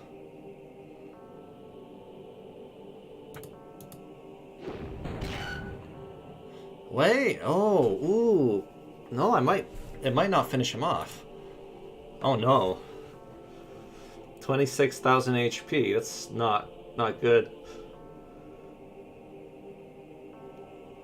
My bomb might not do that much damage.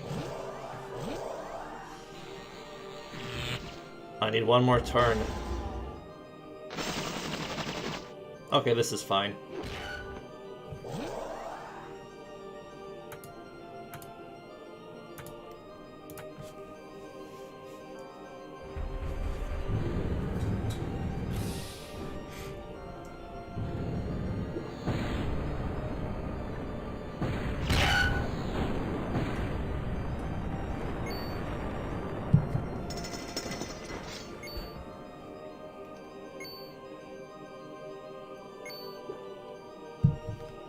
That's new. You can get all of the achievements in one playthrough now, whereas previously you had to play each difficulty option separately. So when you beat the game on Epic for the first time, it looks really cool getting all the achievements at once. Anyway, that's the story of EBF 2, and it ends with a really big cliffhanger because Lance is your friend now. And everyone gets drunk.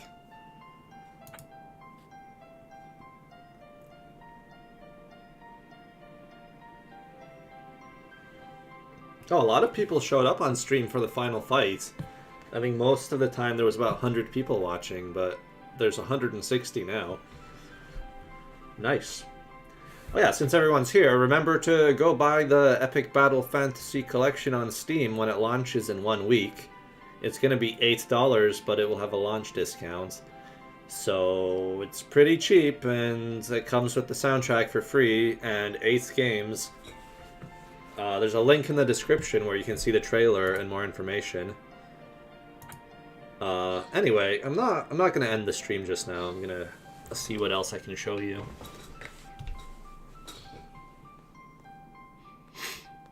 But yeah, that last fight is pretty intense, and you need quite a bit of luck.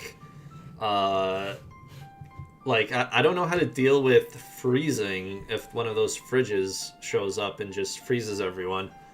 Luckily, freeze is not very effective because the machine gun unfreezes you without doing very much damage. But if you got hit with a stronger attack after being frozen, it would be very painful. And I'm not sure what exactly you could do about that. So, all of the turrets are very dangerous. The nukes are dangerous because you have to keep defending and making sure your magic barrier is up. Lance is dangerous because he uses ion cannon, which is also quite powerful. The lasers will knock out one of your players with their charged attack, even if they're, like, really buffed. And the fridge can randomly freeze you and ruin your day. So, very annoying stuff. I think I got quite lucky there.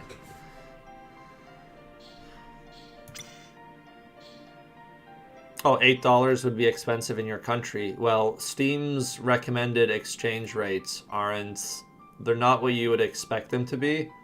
Like, Steam prices things quite fairly, so in a lot of countries, it'll probably be a lot cheaper than you think.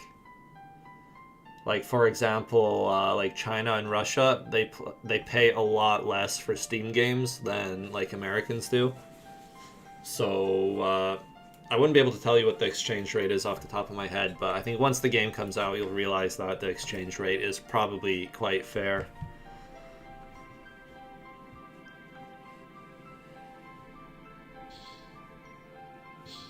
Anyway, I'm gonna go back to the launcher and see what else we have. I'm gonna try playing some of the prototypes.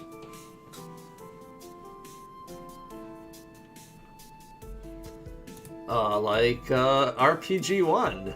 This is the first epic battle fantasy game. I'm gonna launch it now. Alright, you can't see it, so I'm gonna have to figure out how to show that. Let's see. There it is.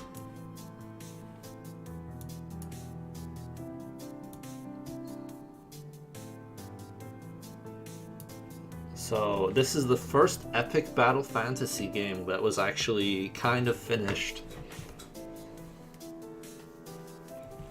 Alright, I'm gonna read the comments real quick. Let's see. Blah blah blah blah. Something about the ice cave. Whatever. Blah blah blah blah. Oh, a lot of people left as soon as I finished the boss. Well, they're gonna miss a few things. Because the stream's not finished yet.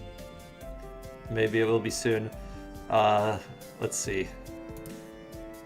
Yeah, anyway, here's a new game that, well, it's a very old game, but it might be new to some of you.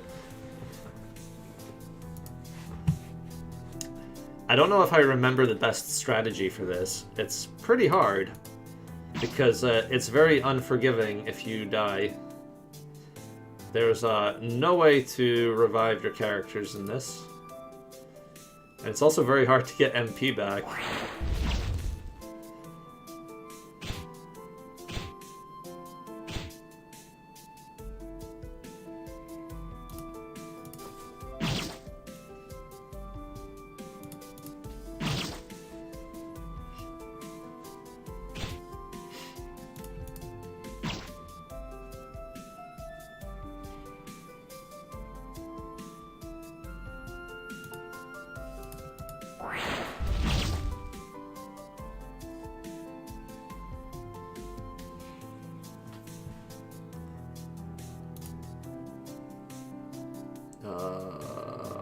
What? Train Legend. I think I want to use Hyper? No, I don't. Is there anything that hits everyone? No.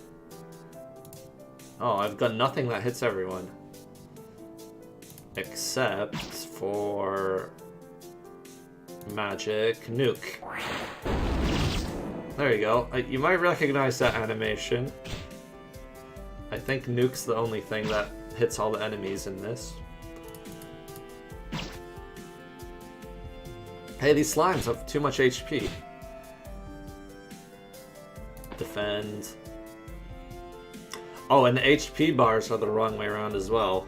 Player 2 is at the top, but his HP bar is at the bottom, which is very annoying. Anyway, player 2 has to spend a lot of the game defending just so he can slowly regenerate his MP. Because there's no other way to get it back besides waiting.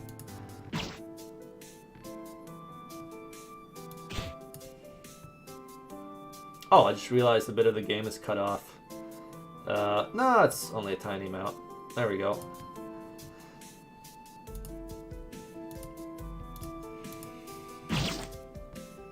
Are my old animations in the EBF collection? No, because they're on YouTube and they're not games, so they don't really belong on Steam. Plus, they've got copyrighted music as well.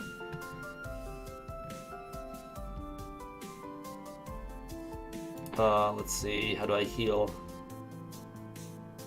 Magic Cure. Oh, it heals both of them, okay. Oh, the boss is healing even though he has no damage so far. I'm gonna use Epic. Wow, look at that animation. Very cool.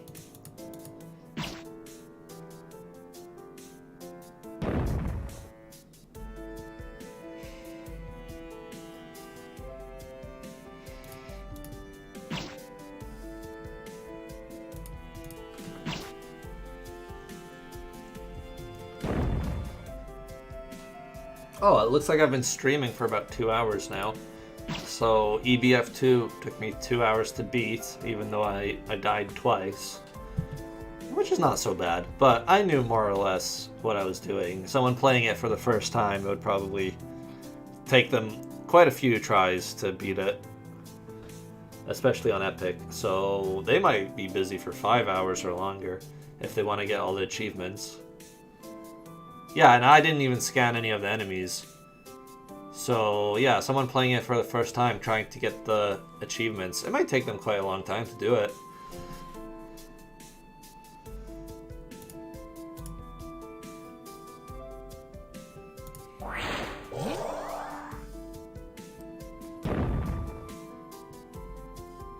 Remember the old Final Fantasy spell names? They kind of inspired a lot of my old games as well. But they were pretty dumb.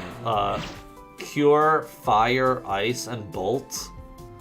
And then it upgrades to like Cure 2, Fire 2, Bolt 2.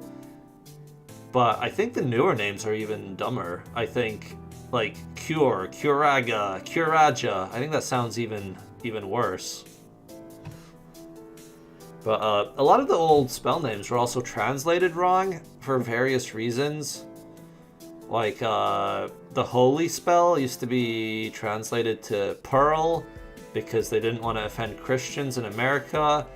In some games it was translated to white. The spell was just called white, which doesn't make sense. I think, what was it? I think Flare in Final Fantasy 1 was translated to Nuke by mistake when it wasn't supposed to be. So that was fun.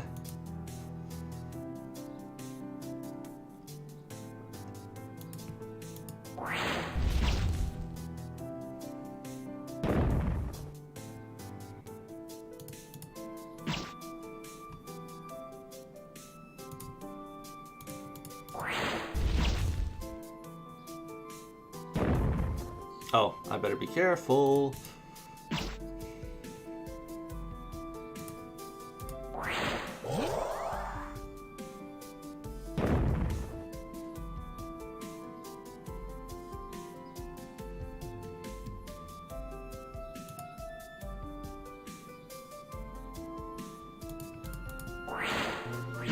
Oh, look at that legend animation. Look at these guys.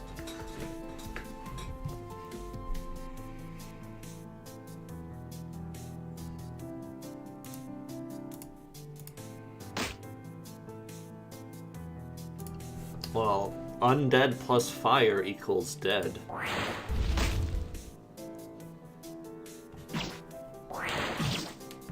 Yeah, these skeletons are shooting at me from their mouths. That's very realistic.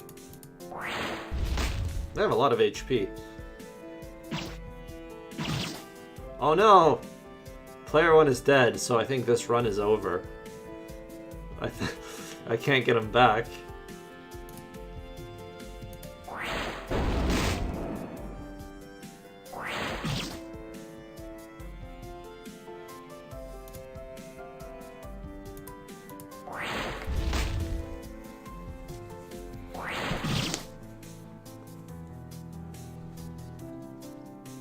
Nice. There's your game over screen.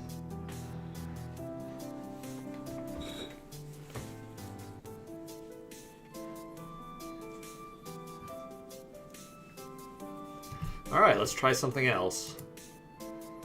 Alright guys, ooh, wait. I need to go back to the EBF collection. There we go. Alright guys, pick a prototype. Actually, I'm not gonna let you pick because I know which ones are good and which ones are bad. So a lot of these are really bad and really useless, so I'm gonna play some of the better ones. So I'm gonna play Game 1. This is a prototype of Brawl Royale. And it's actually a finished game, but it's stupidly hard. Let's switch the window.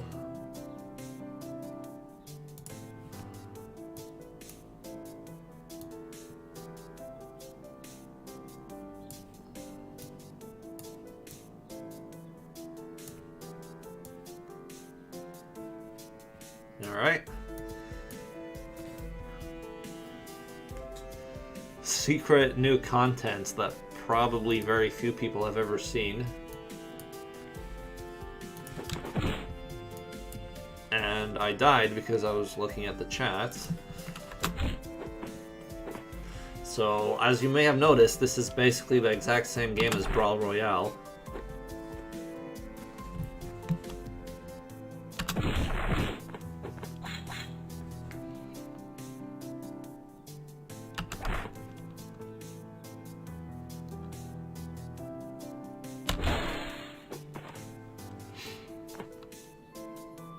This guy's very hard. And I'm dead. So, if anyone wants to play this later, you should post a screenshot on Steam if you finish it. You can maybe brag about that.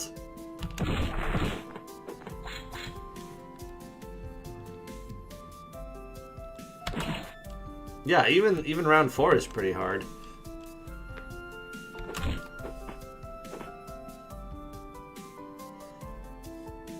There's no achievements for playing any of the prototypes, they're just for fun. Oh yeah, I could show you all the kill animations. Let's see what this guy does. Oh, he just jumps on your head.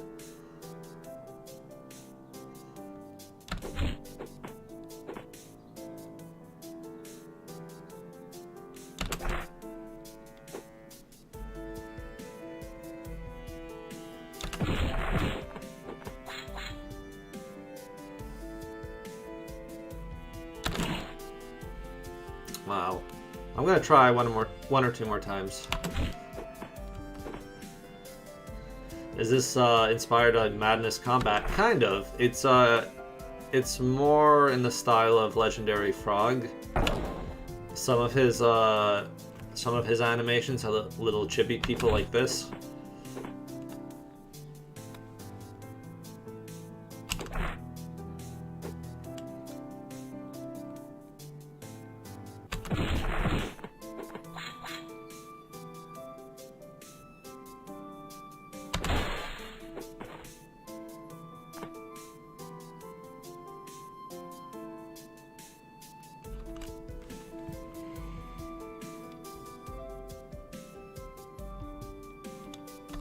Oh, I won! There we go.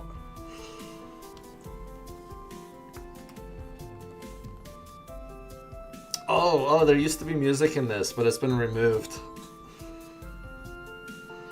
So there's credit for music that's no longer in the game.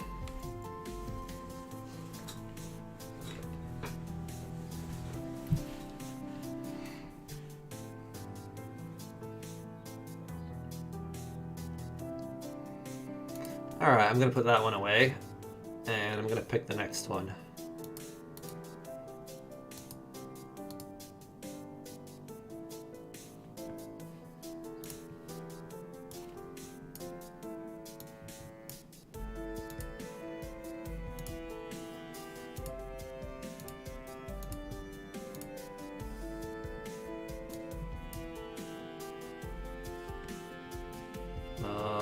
Is it working? No, it's not.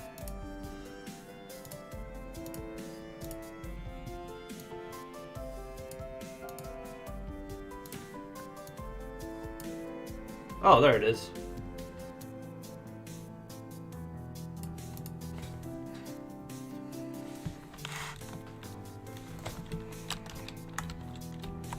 So you might recognize the style of this game.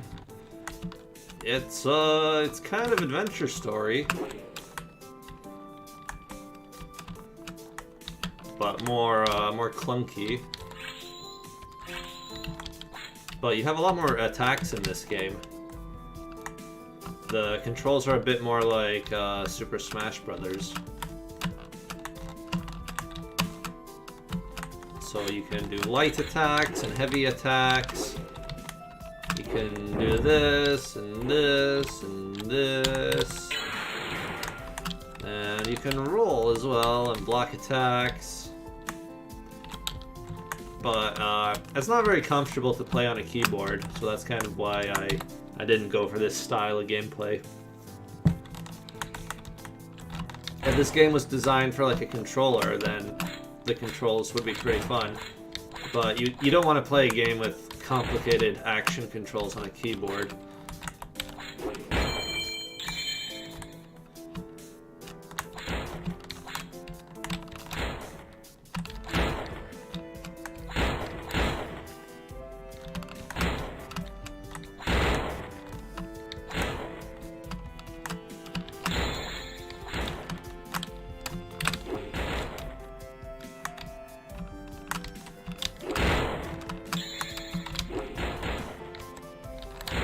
Hey, level up. Nice.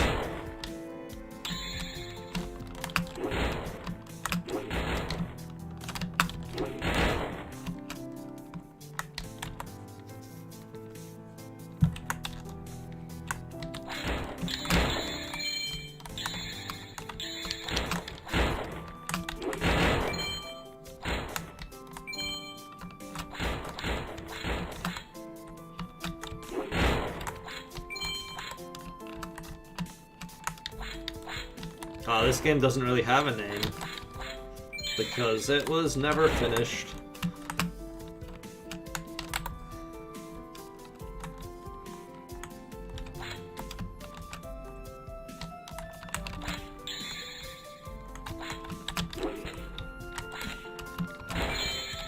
Oh, there's a watermelon shelter. Very cool.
Where's he going?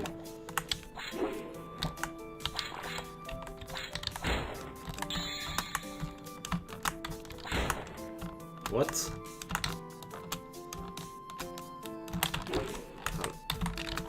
Oh yeah, you can jump higher by waving your sword in the air, because of course you can. That's obviously not very easy to do on a keyboard.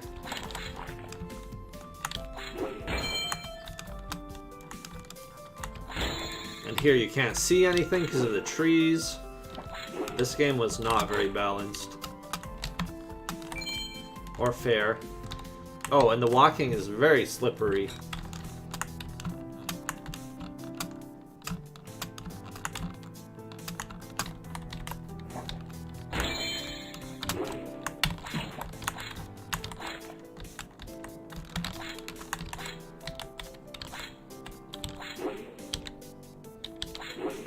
Nice.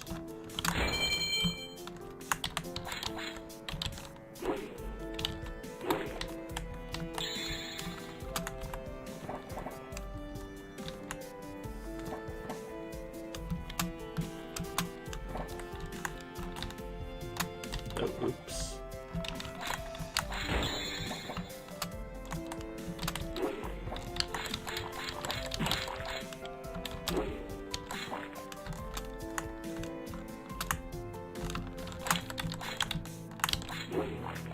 Do I want to go in there or in here?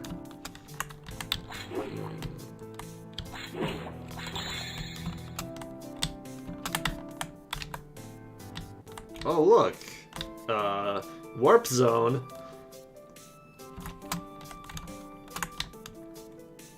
Kind of unfinished.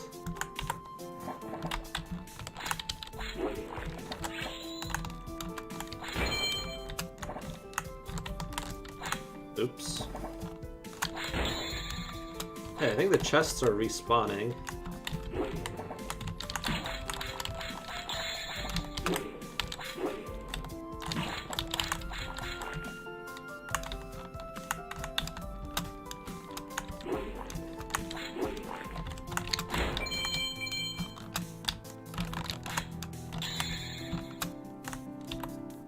Wait a second, what's over here?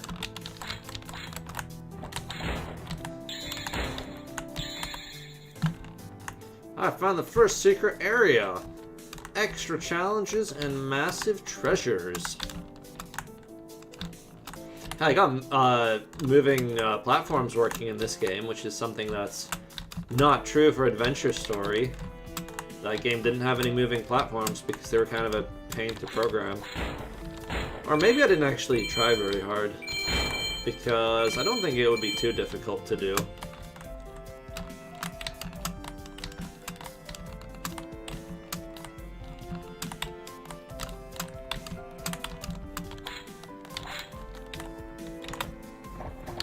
It's just a question of, do you want to do moving platforms or do you want to do them correctly?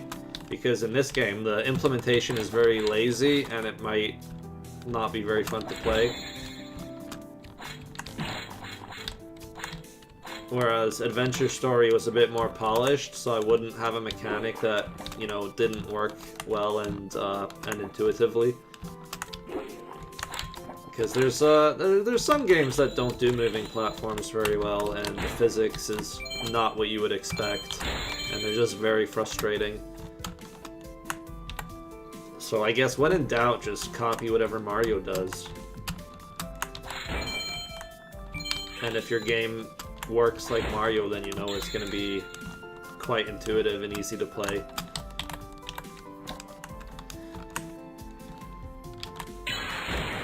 Whereas this game is just incredibly slippery. And it might look like I'm really bad at it, but it's just the controls that are very bad. I'm actually very good at it.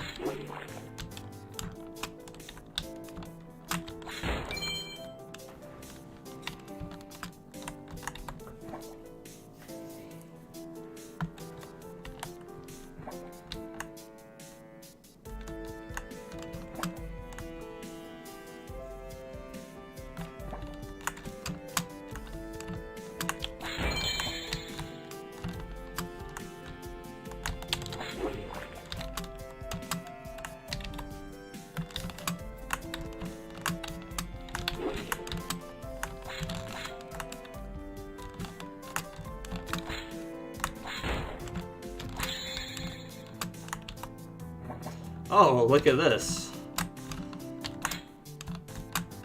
This is very fair.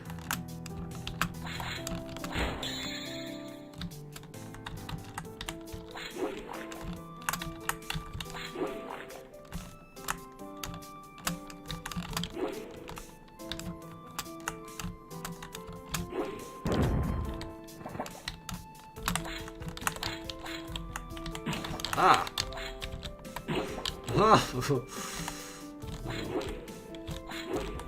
How do I... No, it's not what I wanted.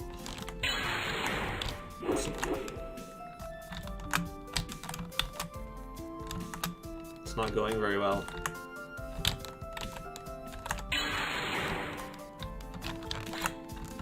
Which way am I supposed to go?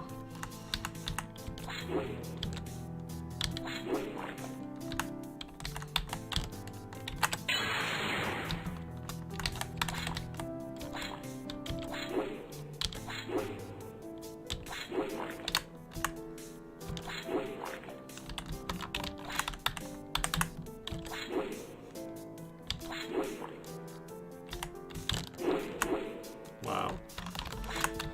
Trying to do my ranged attack while standing on a mushroom is not easy, because you have to move forward to do it.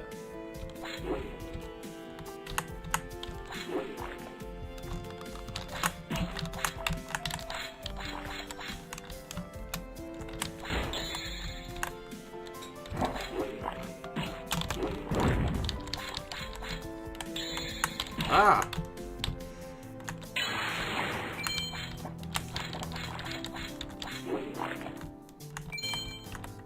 getting massacred over here.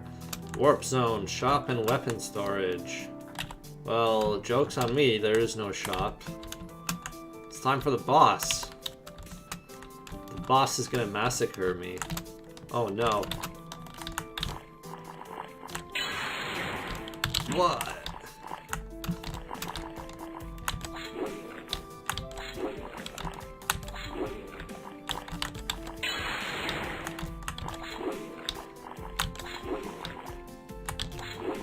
Ooh, this is hard.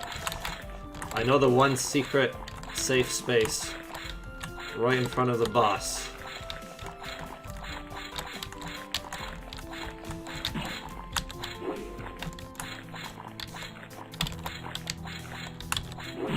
I'm dead. I'm not doing all that again, because you can't respawn. I wonder if people are going to have a lot of fun with these games. Like, I wonder if people are going to take videos or screenshots. Because they're not very good games, and they're not very fun to play because of how awkward the controls are, but they might be fun to watch other people play.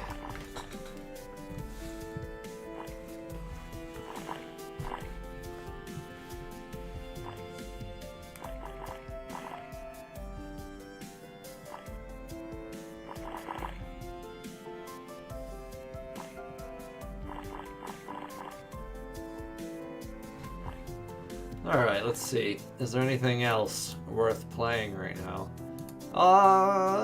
Okay. I'll do a few more.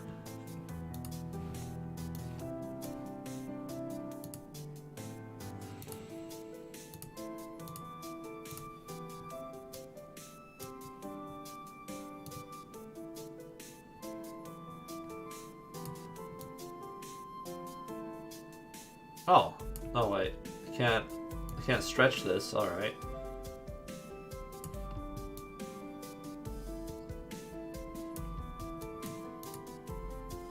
So, this is the prototype for Bullet Heaven 2.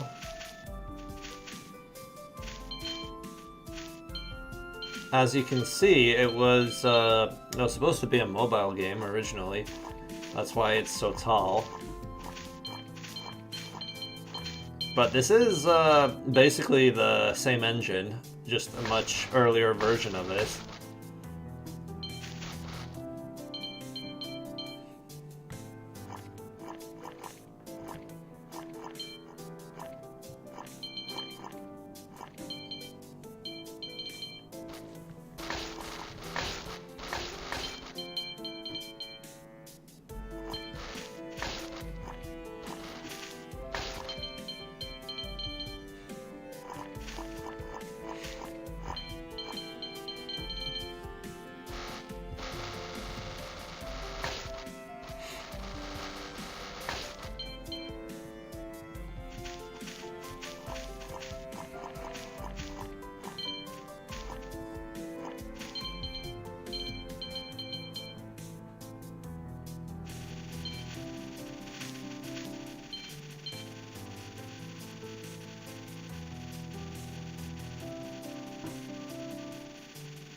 Yeah, I will port Bullet Heaven 2 to mobile, because it basically already works. I just need to change the user interface a little bit, and also make the performance a tiny bit better. But it's basically already playable without any changes. The PC version basically works fine.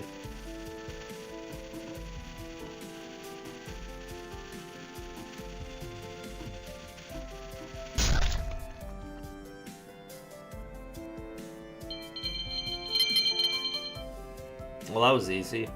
Yeah, I think the difficulty was hard? I don't know. But yeah, you can also see the touch controls real quick.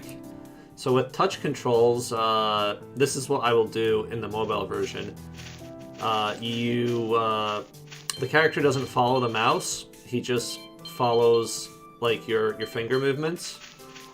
So as you can see here, the mouse is not in the same place as my character is, but when I click, I can move the character. So that's the way I'm going to do the controls on mobile. So that should be a bit easier. It means you can see your character without blocking them with your finger. So your finger can be like on the side somewhere, and your character will be over here. So that way you're not blocking your own vision.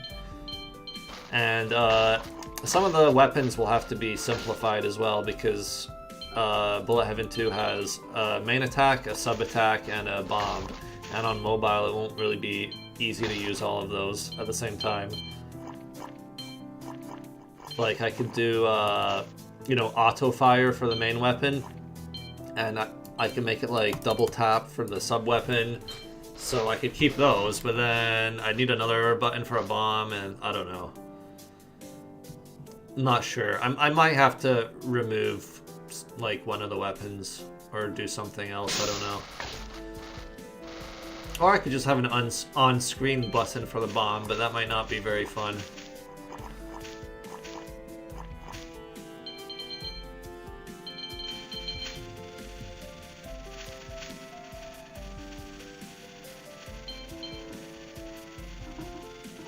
And there's not a lot of good examples for me to learn from either, because a lot of mobile shoot 'em ups aren't very good. There's not a lot of good ones, or at least very popular ones.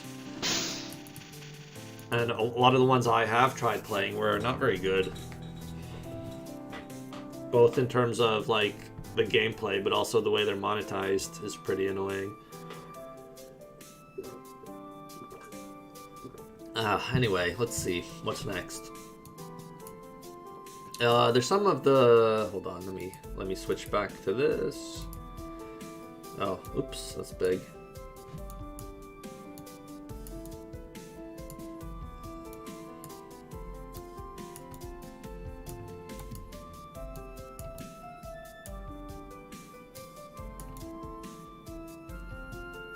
Alright, well, there's, the Epic Battle Fantasy 3, 4, and 5 map prototypes. I don't really feel like playing those because I feel like most people have seen them already. And if you haven't, then you'll have a good chance to play it later when the EBF collection is out. I could show you the EBF 3 map system one, which is kind of very basic and quick. A lot of the other stuff here is stuff you've probably seen if you've been following the development of EBF 5. There's some really primitive Bullet Heaven 1 prototypes that are very simple. A lot of this stuff is... there's not much content to it at all. But it's, I don't know, it's curious from a historical perspective, I guess, to see what's in there. Alright, let's show you this one.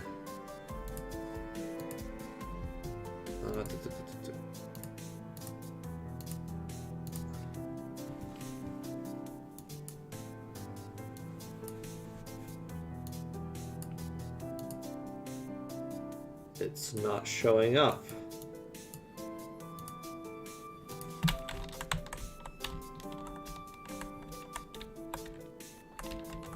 That's weird. Oh, there it is. Alright, cool. So this was one of the early attempts for the world map in EBF 3.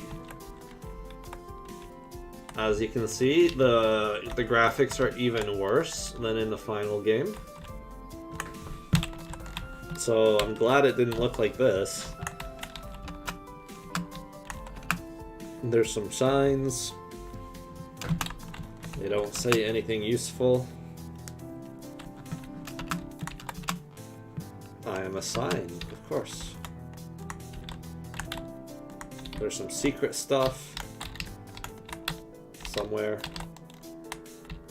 How do I get in there? I don't know. There must be a way.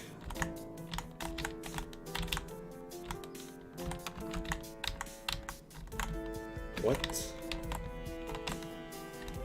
I guess there's no way to get in there. It is not possible. Maybe someone else will figure it out.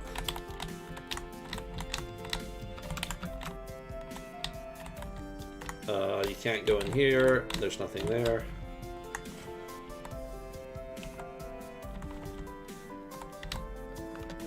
Oh, it looks like a RPG Maker game because of the windowing. Well, that's just OBS. Like, I can make it bigger if I want to. There you go.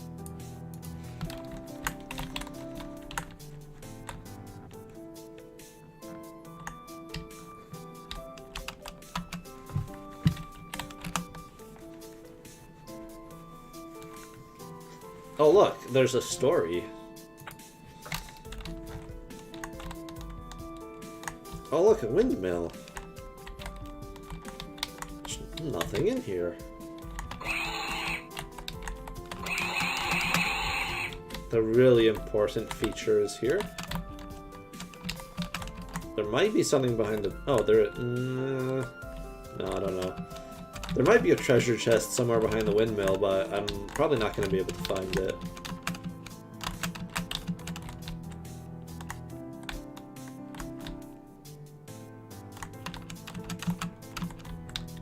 Oh look, a sign that I can't read.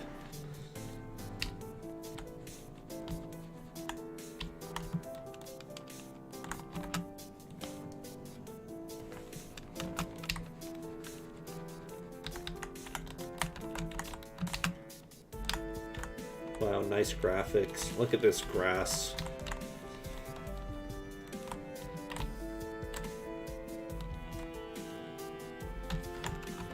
Yeah, the water actually looks okay, but the rest of the game doesn't.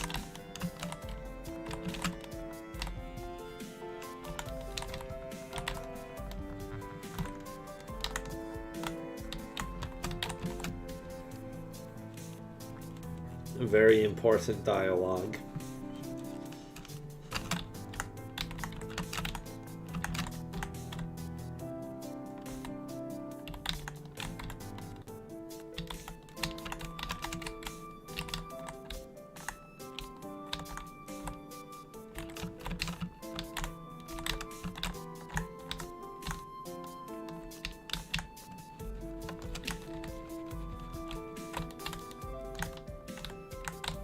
EBF3 didn't have any puzzles in it, so the only kind of way to hide treasure chests was by hiding them behind other things. Behind scenery. What? I can't open these? I can't open the chests? That's lame.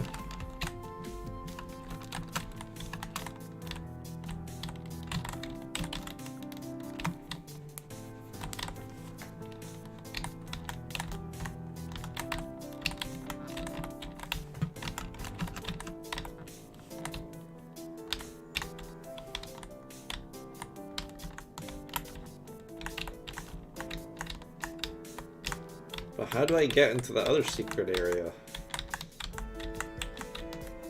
There's no way in there.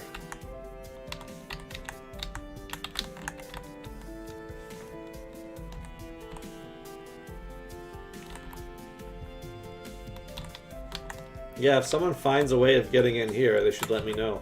They should make a video. A walkthrough.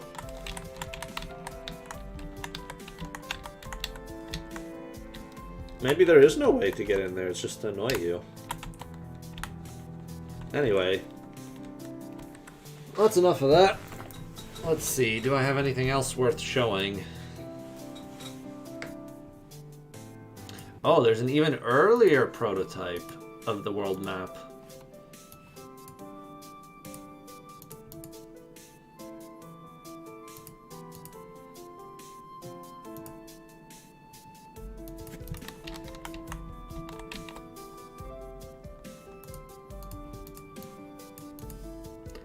Come on, OBS.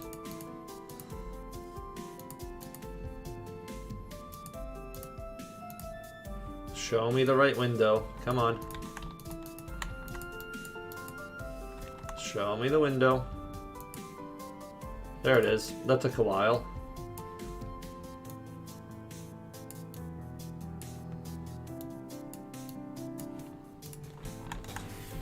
Look, it's No Legs. He's the main character.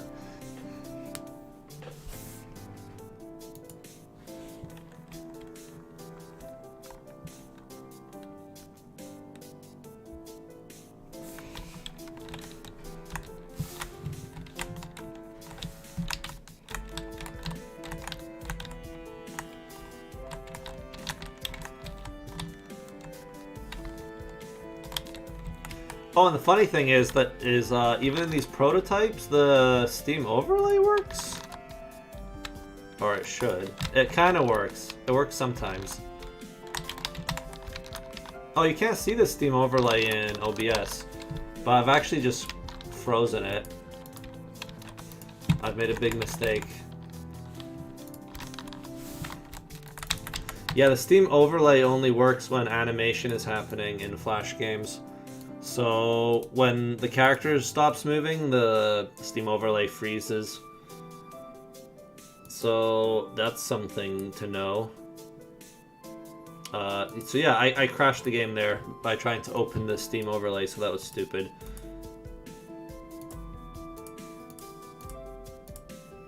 Let's start again.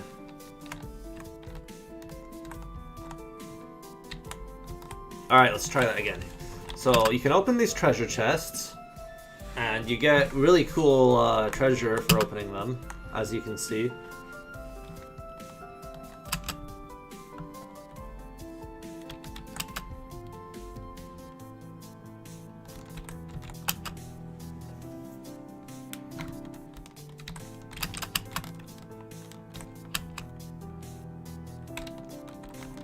But this little prototype here kind of proved that I could make an overworld for EBF3. Because I think I spent like a few hours on this, and it doesn't look good, but it is an overworld. So once I made this, I realized I could make EBF3 actually have a cool world map. And look, you can go into the clouds. Very cool. There is no purpose to being up here. But it's pretty cool. This is like that Zelda trick from the Game Boy Zelda games where they're like top-down view when you're on the ground, but then you can go into some segments that are like from the side, like Mario.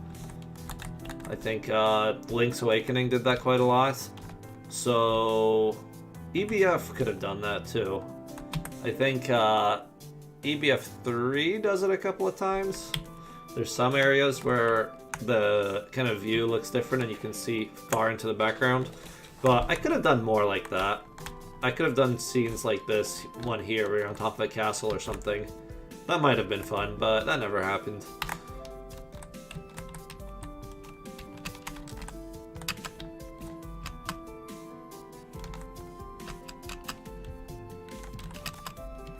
Anyway, I think that's enough of that. I think I'm going to finish off the stream. So go add the EBF collection to your wish list. It's in the description of this video. And buy it when it comes out in a week. And then you can play all of these stupid prototypes and all the actual good games as well. So I'm going to real quick switch this back to the EBF collection. So you can see what I'm playing. Oh my god, it's so big.